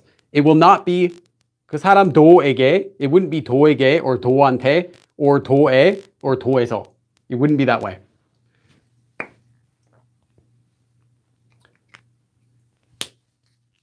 Just going to check the chat here. Hi native is good because you can ask natives how to pronounce certain things. I haven't used Hi native, so I don't know about it. The only thing I would be cautious about is, okay, if you ask a Korean on any website, whether it's, Hi native or whatever, to correct your Korean, be prepared that a lot of the time they won't know how to do it. They might give you an incorrect correction. Not every Korean, but just general, your average Korean person. If they've been trained to teach Korean, I should say, if they haven't been trained to teach Korean, they might not be able to correct your sentences. Because what they're focusing on is what sounds okay to my ears right now? What sounds natural to me right now? And sometimes that's not what you were even trying to say. Sometimes it's correcting something that wasn't wrong. They might correct your sentence, which was perfect. They might correct it to something else because to them at that moment, in that situation, it didn't sound natural. So Koreans are useful, general Koreans are useful for giving you just a natural Korean sentence. And they can give you very natural sentences very quickly. They can very easily tell you, this sounds natural, this does not sound natural. But what they cannot do is tell you why or correct your Korean to be proper Korean. So be careful about that. If you ask a Korean, hey, can you correct this? Take it with a grain of salt. If they're not someone who knows what they're doing, like the Talk to Me in Korean people, for example, they're native Koreans, but they know what they're doing. They've taught Korean for a long time. But just your average Korean person isn't going to know that. They're not going to know how to explain something. So if you say, why is this wrong? They're going to say, blah, blah, blah. They'll give some explanation that's either wrong, or they'll just say, oh, I don't know. It just sounds better. You should just think about natural. Natural Korean is important. When in reality, there is actually a reason why it's wrong, but that Korean just can't tell you. So instead they say it's just natural, there's no reason for everything. Just something to note. So I found that a lot when I was in, I used to use a website called Lang 8. I think it's shut down except for members. I think I still have my account there. Anyway, and I would use it for practicing Korean years ago. I was practicing writing journals. And I would spend a lot of time to write these nice journal entries, and I would get Koreans. So I knew the sentences were already perfect because I had spent a lot of time on them. And I would even go and verify it with a Korean to make sure there wasn't anything I was missing. And yeah, they're good. Still, people would come in, correct sentences that weren't wrong, give feedback that was incorrect. And I was like, thanks, but I'm just using this as a journal of practice, for my own practice. I wasn't using it to ask for people's feedback. And I would say that and they'd be like, no, it's, I'm Korean. You should trust me. I'm like, okay. So I stopped using that website because it was really frequent that I would get corrections for things that weren't even incorrect. And it made me frustrated because I was just trying to use it as an online journal just to display what I'm doing. Kind of like as, help to motivate me to keep a journal was to post it online. I didn't want people to come in and try to correct stuff because most of it didn't need correction. Like stuff, typo here or there. But you have to be careful because they might not know how to teach Korean. So when you're asking a Korean, the best thing you can get from them is natural practice, natural sentences, listening exposure, practicing your Korean with them, but not lessons, unless they're trained to do that. And it's the same with an English speaker too. If Koreans are talking with you, can you explain to them why you should or shouldn't use a certain word, or why their sentence is wrong? Or if they ask you to correct your sentence, every person they ask is going to give them a different answer. That's just natural. That's just how it is. Because unless you've trained to teach English, you're not going to know how to do it either. If they say, hey, when can I use that? And when do I use which? Like the person which is there, which is over there, or the person that is over there, or the person who is over there. When do I use that, which, and who, right? You're not going to know. You're just going to say, this sounds natural, but you might even be wrong. So anyway, end of rant. So the next thing, so we have do, which we can use in these cases. And then finally would be man. Man would be used after as well. So 에게 or 에게서 man or 한테, same thing for 한테. I'm saying 한테, but actually when they speak it, they say 안테 in casual conversation. So 에게만 or 에만, 에서만. Again, comes after.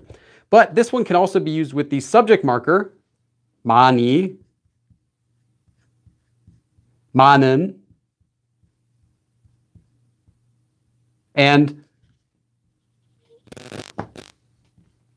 만을. Like, I only like that. I only like that with the object marker, or that only that is, or only that does, something like that. So man is different because man might come after, but in some cases it comes before. These are specific use cases, and if this is confusing to you, again, you do not have to learn these. You will learn these simply by being exposed to Korean a lot. So these will sound natural to you before you can recall them. So you don't have to do this, like put it on flashcards, like this one's okay, this one's not okay. Just by speaking Korean and studying it, you'll naturally feel how these should be used and how they cannot be used, because that's how they are used in Korean. But I just wanted to give you a rundown. So if you only get one thing out of this topic here for how to organize markers, how to combine them, the one thing is just to remember this. Don't do it. Unless you know a specific case when you can, just use one of them. Just use one. And you'll be safe every time. I felt bad for people trying to learn English. Yeah, it's hard to learn English. So Koreans do get a nice advantage over us learning Korean in that Koreans start learning English at a young age, even though they're not really, focused on it. They get exposed to English all the time from when they're a baby. They're exposed to English. They watch movies, dramas in English. Their friends speak English. They'll see signs written in English.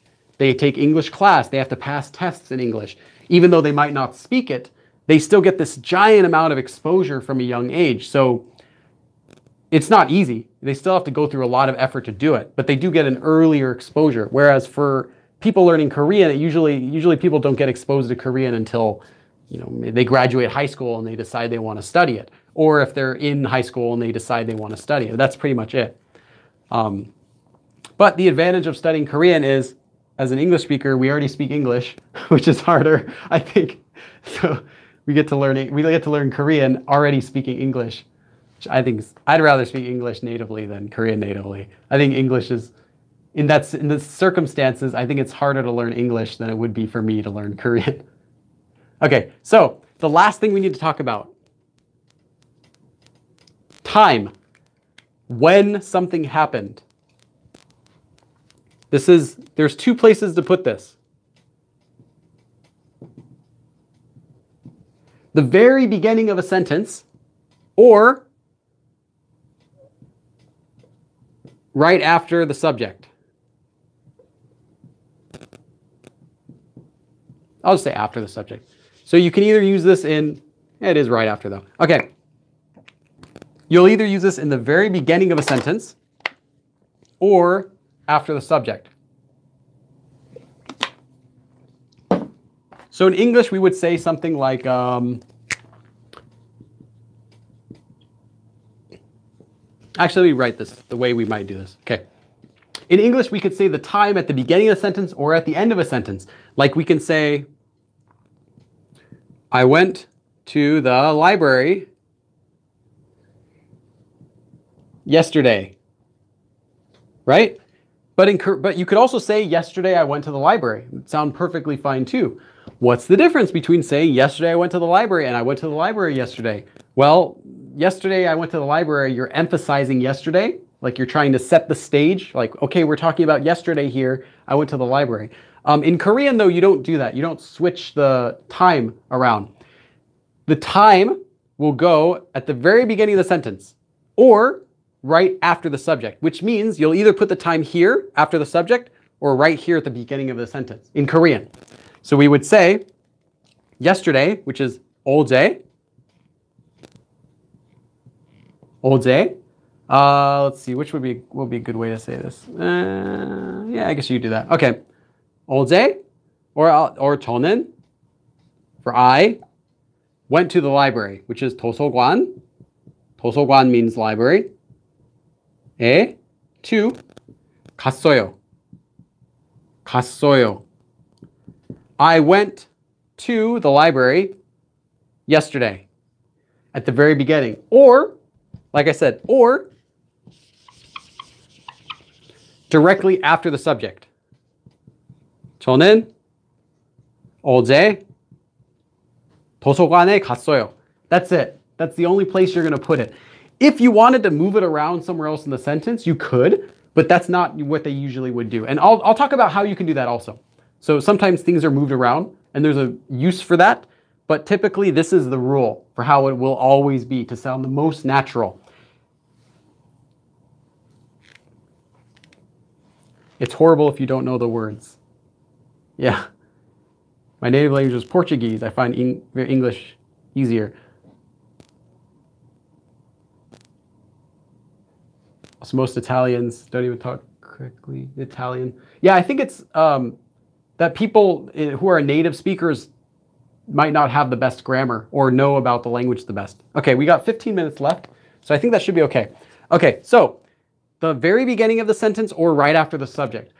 I think what usually sounds a little more natural is right after the subject. 저는 어제 도서관에 갔어요. But if you want to put it at the very beginning of the sentence, you can still do that too. The only difference is if you use it at the very beginning, it adds emphasis to the time. Remember how I said in English, if you use it at the very beginning, it adds emphasis, like yesterday, we're talking about yesterday. Well, and the same thing in Korean. If you say 어제 저는 도서관에 갔어요, you're saying like yesterday. Okay, we're talking about yesterday right now. I went to the library. If you say 저는 어제, I yesterday, you're putting a little more emphasis on yourself. Like, hey, I'm going to talk about what I did yesterday. What I did, well, yesterday I went to the library, right? So you can use it after either, but I think typically, unless you need to emphasize it, I would use it after the subject. But it's not going to be at the end of a sentence. You wouldn't say 저는 도서관에 갔어요 어제. That's weird. You could say 저는 도서관에 갔어요. 어제 갔어요. I went yesterday. But then that's two separate sentences. It's not going to be one sentence. So the time, today, yesterday, at 5 o'clock, you could say 5시 at 5 o'clock. 밤에, at night, 아침에 in the morning, or anything like that. All that is a time. 2011, March 3rd, 2011, 8 a.m., 8:30 a.m. in the morning, or whatever. Any of that, if you're specifying, is the time. And that would come either at the very beginning, if you want to emphasize the time, like you're saying, hey, this is something that happened. I want to say the time first, yesterday, at this hour, then you would put it at the beginning for emphasis. Otherwise, if you're just talking about yourself, you don't need to emphasize the time. You just want to say, hey, this happened yesterday. This happened 3 o'clock. You put after the subject, directly after the subject. 저는 어제 도서관에 갔어요. Okay, so we've done every piece of the Korean sentence we've covered. But someone was asking, is there a better way to remember how to organize them all together? And I made one for you guys. So I don't know if someone else already did this. This is kind of funny, though, because it's long. TSMML, POAV. This is adverb. Okay, so I'll talk about this. This is something, this might not be useful to you, but TASMLPOAV. So before we just did subject, object, verb, right? So here we have subject, object, and verb. Subject, object, verb, okay? But this adds in time. This adds in adjectives. So an adjective would come before a subject or before whatever you're describing. So in this case, a subject, a subject is always going to be a noun, something that's doing something. So if you're describing it, you put an adjective before it. So adjective, subject, marker would be like the subject marker, topic marker, anything like that. Location, right, at the library. This is the post position. So inside, outside, next to, all of that. The object, like I ate cheese, it would be cheese. The adverb, how you're doing something, and then the verb. So if you have, you probably wouldn't use all of these. But let's take a simple sentence. So how do we organize the sentence? Yesterday, I saw a pretty monkey. Yesterday, I saw a pretty monkey. Well, we have a few elements of this in here. We have the time, yesterday. We have a subject. We have a pretty monkey. We have an adjective and a noun. So we have adjective. And we have saw. So verb, saw. So first of all, we can take it with, in this order, time, yesterday, 어제. And like I said, you know, this time might come after the subject. This is just a general, kind of a general guide you can remember if you want, though I think it's ridiculously long, and I honestly never used this. This is just something I came up with yesterday when I was thinking about it. So 어제, yesterday, so we have I, so now we have the subject. Remember, it comes before the subject or after the subject. 저는, 어제, 저는. saw is the verb, so it's going to come at the very end. So I'm just going to put it down here. 봤어요. Sorry, I wrote that all weird. So now we have yesterday, I saw in the sentence. Korean doesn't have articles, so we don't need to even translate a, unless you wanted to say one, but we don't need to say that. So pretty monkey. Well, how do we say pretty monkey? Because we already have the subject is 저는. Well, the object here, monkey is an object. So we're going to be marking with an object marker. So let's just put there.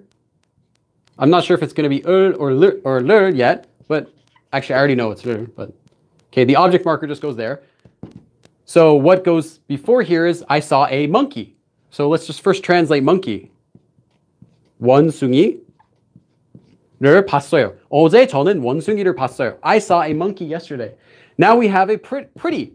Pretty is an adjective. Adjective comes before a subject, or in this case, a subject could also be a noun.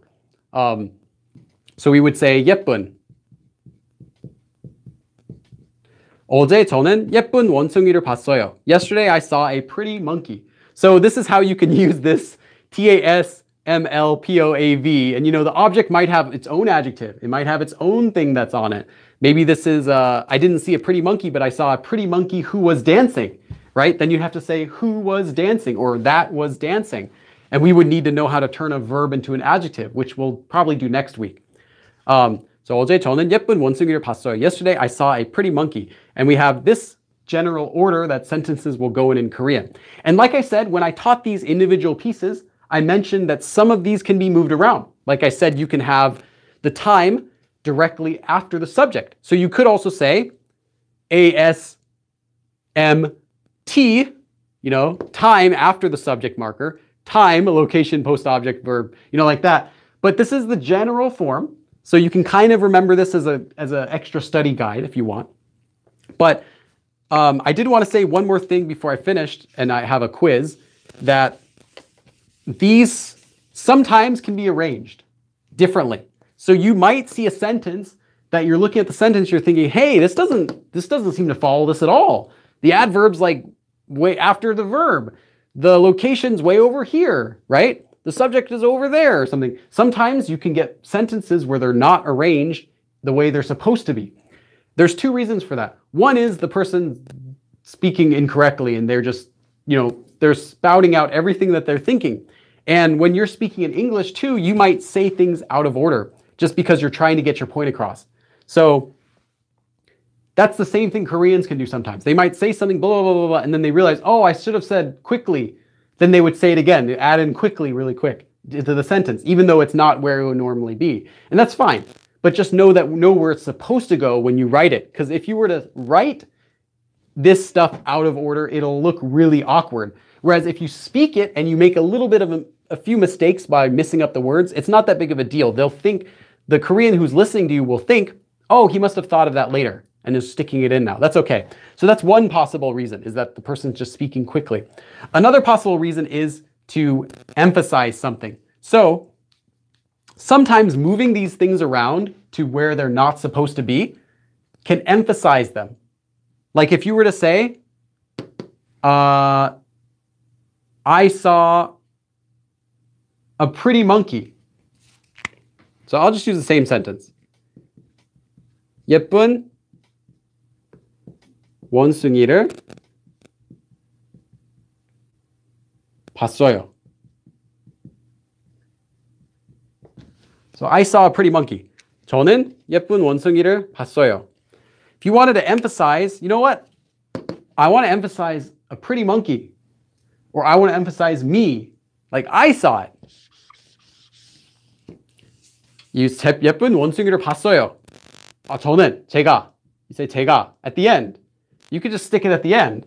But it wouldn't be, this would not be how you would write it. It would sound wrong. It would sound out of order. It should be 제가 or 저는 예쁜 원숭이를 봤어요. I saw a pretty monkey. But if you're speaking quickly, you're like, 예쁜 원숭이를 봤어요. 제가.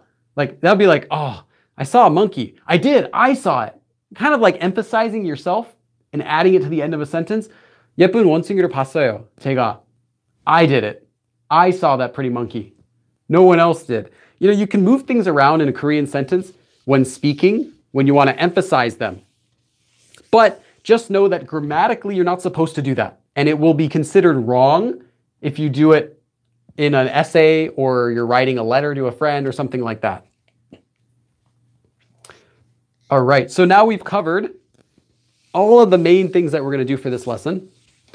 We have 5 minutes left. So I have a quick test. Oops, 오늘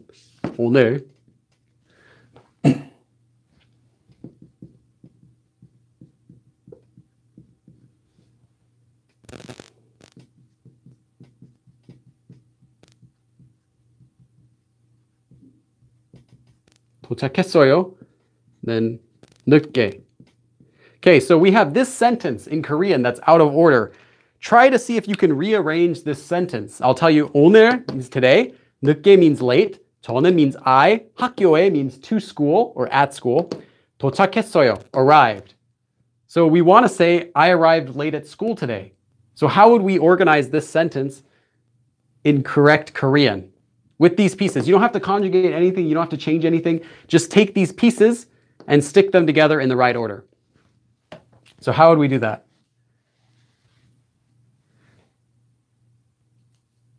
And Mujin, Muji, you're cheating. That's a Korean guy. Totally cheating. Okay, everyone ignore Muji. I was like, wow, he got it right so fast. Oh, wait a minute. Yeah.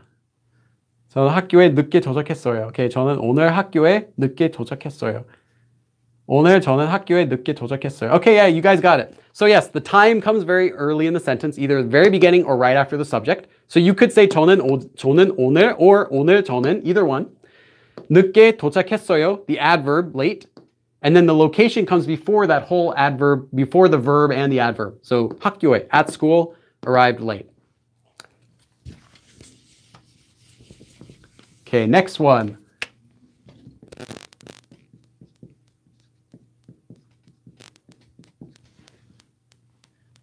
Okay, let's see.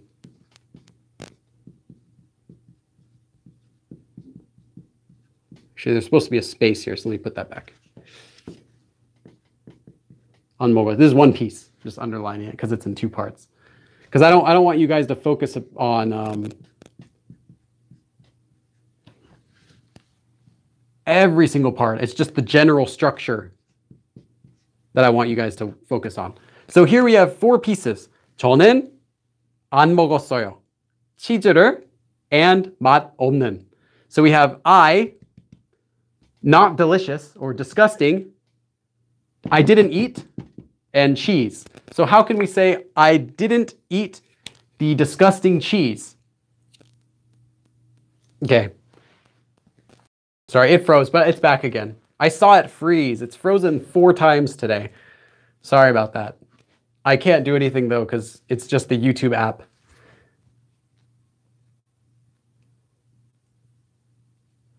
A couple people wrote it wrong, but majority people have it right.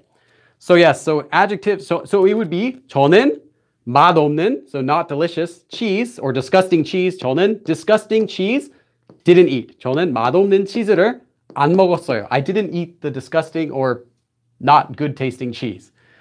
Because 맛없는 is an adjective which needs to go before a noun. The noun is cheese, and the cheese is what you're eating or what you're not eating here. The verb, so it has to go before the verb. 목소리. Do you know what that says on the Sejong face? Have you thought of using a different app? I have thought about using a different app, but the camera on my phone actually looks really nice compared to my other camera that I have. And I like that I can move it around easily. So I haven't used something else yet.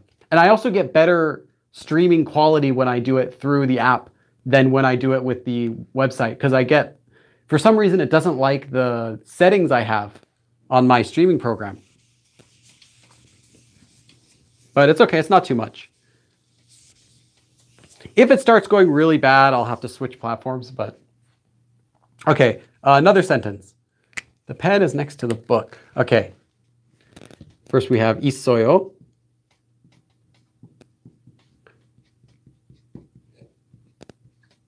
Actually, I don't want to do that. That's cheating.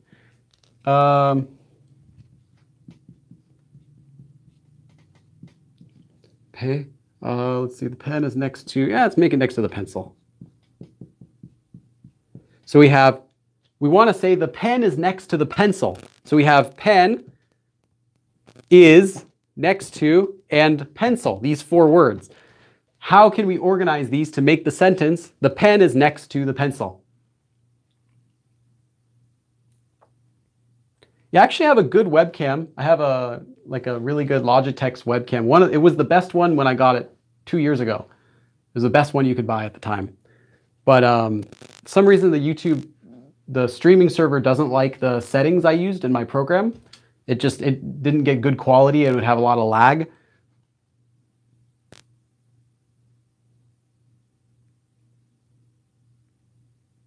목소리, you're close. But remember about postposition. So 옆에 means next to. So postposition always comes after, or in English we say preposition, but in Korean they always come after whatever it is that they're about. So next to the house would be house next to in Korean. Yes, okay, so we have 펜이 연필 옆에. So the pen next to the pencil. And now we have the verb. So we have the subject, the pen. We have just a word. We have a location, actually. We should say this is a location because it's where it is. We have a postposition, or preposition, if you want to think about it like that. So we have pen. Next is location. So the pen, location, postposition, and then the verb. The pen is next to the pencil, or 펜이 연필 옆에 있어요. The pen is next to the pencil. Literally, pen is, or just pen, pencil next to exists. The most simple form of our sentence would just be 펜이 있어요. There is a pen, or the pen exists. And where is the pen? Well, to add the location, we say 연필 옆에, next to the pencil. That's where it exists.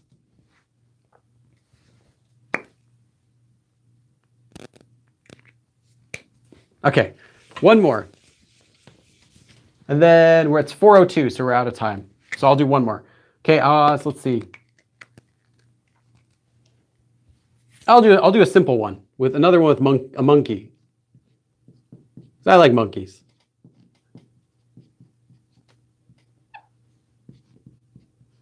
Actually, I'll just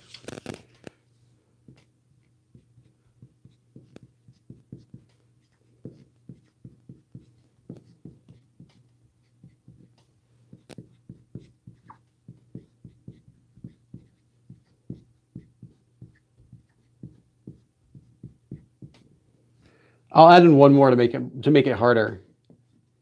Let's not do yep, but let's do 귀여운, means cute. So like I said, if you don't know all these words we're doing today, don't worry about it. It just means you haven't learned them yet. You haven't learned this stuff yet, and you can come back and review this video again later when you've learned more vocabulary, and it might be more helpful then. So we have, I want to say, I saw a cute monkey at the zoo. So I saw a cute monkey at the zoo. I'm not going to add in a time. You guys are pretty good with that now. You know, it goes at the beginning. So I saw a cute monkey at the zoo. So we have the words are we have monkey, saw, 봤어요, at the zoo, cute, 귀여운, cute. So how would we say I saw a cute monkey at the zoo? 저는 동물원에서 귀여운 원숭이를 봤어요. 목소리, nice. Nice job, 목소리. 저는 귀여운 원숭이를 동물원에서 봤어요. You know what? You're actually correct too. Because, like I said, normally you would organize the location first. Well, anyway, the location has to go before the verb. But if you were to say, 저는 귀여운 원숭이를, I saw, a cute monkey, 동물원에서 봤어요. That's correct too, if you organize it that way. What it would mean though is now you're emphasizing, since I said if you rearrange the order, what you're actually doing is emphasizing something. So if you were to say, 저는 귀여운 원숭이를 동물원에서 봤어요, you're emphasizing that I saw the cute monkey at the park. Specifically, it was at the, well, not the park, but at the zoo. You're emphasizing that it was at the zoo if you do that. If you didn't want to emphasize it, you would just do it normally. You would say, so the answer to this is 저는 동물원에서 and then the location. So we have subject, we have the location at the zoo. 귀여운, an adjective.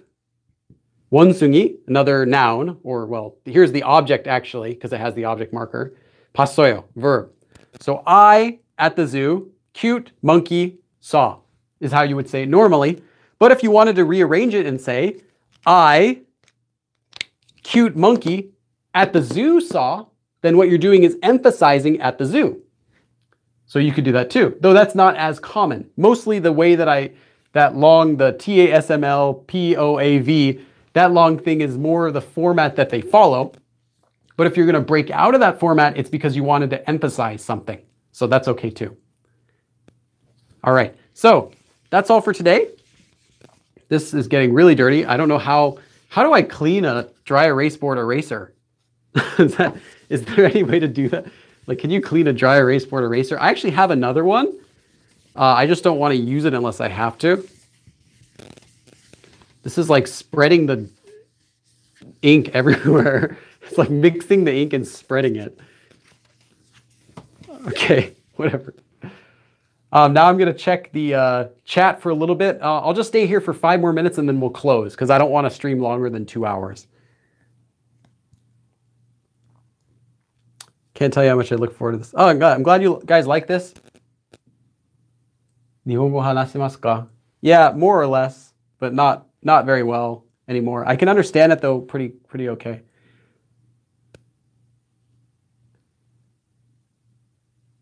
귀여운 동물원?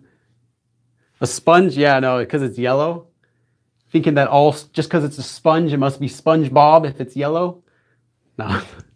Yeah, it's not eraser for the whiteboard. I got into 201 Korean. Nice.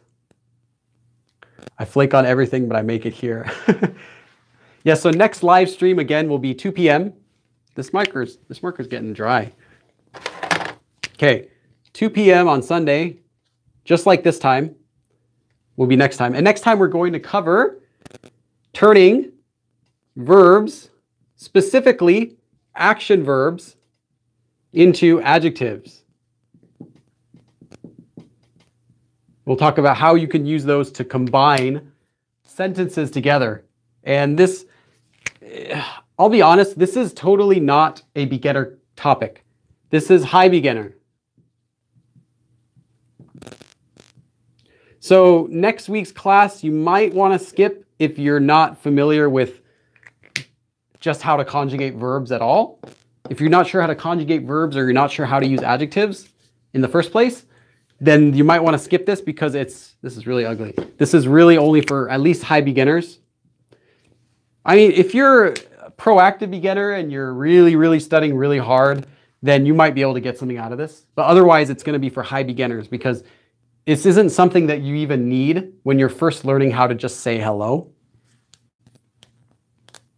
The SpongeBob laughter. Hey, SpongeBob. Ahoy, SpongeBob. Squidward. I used to watch SpongeBob a lot in high school. I really like that show. So yeah, next time is going to be 2 p.m. on Sunday. We're going to be doing action verbs to adjectives. And I'll look at the chat just for a couple more minutes, and then we'll finish up today. What state are you from? I'm not completely familiar with accents. I'm just from California. I'm from LA. Yeah, bro, you know, just from LA. It's got all the surfer guys here. We got the Valley Girls. For Patrick, SpongeBob. Patrick, no! Pinky! I only know like the first couple seasons of SpongeBob though. I haven't watched it lately. How do I keep learning when I'm discouraged? Well, try to think about why you're discouraged. You know, maybe you're discouraged because you're learning things that are too difficult, or maybe you're not spending enough time studying, or, you know, I don't need it. I don't need it. SpongeBob, Pinky. It's difficult to me. 형님, 직업이 뭐예요? This is pretty much my job. Doing stuff for you guys. I'm ready. I'm ready. Do you know online resources to read Korean? Yeah, I have a video called How to Start Learning Korean that has a lot of resources in there. I feel like Korean SpongeBob would be a good learning resource. There is. SpongeBob does have a Korean voice, and I've seen it a few times. Korean SpongeBob. But it doesn't sound quite like the English voice. It just sounds like a comedian's voice with like the really high-pitched comedian voice. But it's okay. Do your books have workbook? Yes, my books have workbooks questions built in. In addition, I'm also making a workbook for the first book right now, but I'm not sure when that'll be finished, maybe another couple months or so. I've finished writing it and I'm starting to format it. So now it's going to look like an actual book, but the formatting process could take a month or two. And then I have to get drawings made for it and then print it and test it and stuff. So a few more months. And I'll have a separate additional workbook. But in the meantime, you don't need it. The books already have workbook problems in them that you can write in. Korean SpongeBob. Yeah, there's a Korean SpongeBob. I don't know how you can find the episodes, though. You might have to get Korean cable to watch it, because I've never seen any online. Okay, anyway, so thanks, guys, for coming. And I will see you on next time on 2 p.m. on Sunday when we'll be doing the next lesson. I'll also make another post on the community channel. And also make sure to check out the community tab from time to time, especially if you're a member, because I do post some kind of cool stuff there for members. I'll have like outtakes from my future upcoming lessons and stuff and other things in there. Thanks for coming, guys. And you can watch this episode again. It'll be on my channel after this live stream finishes. See you guys later. Take care. Have a good night or have a good day. Do you know some books, non-Korean? Thank you, Billy. All right, see you guys later. 그럼 다음에 또 봐. Bye.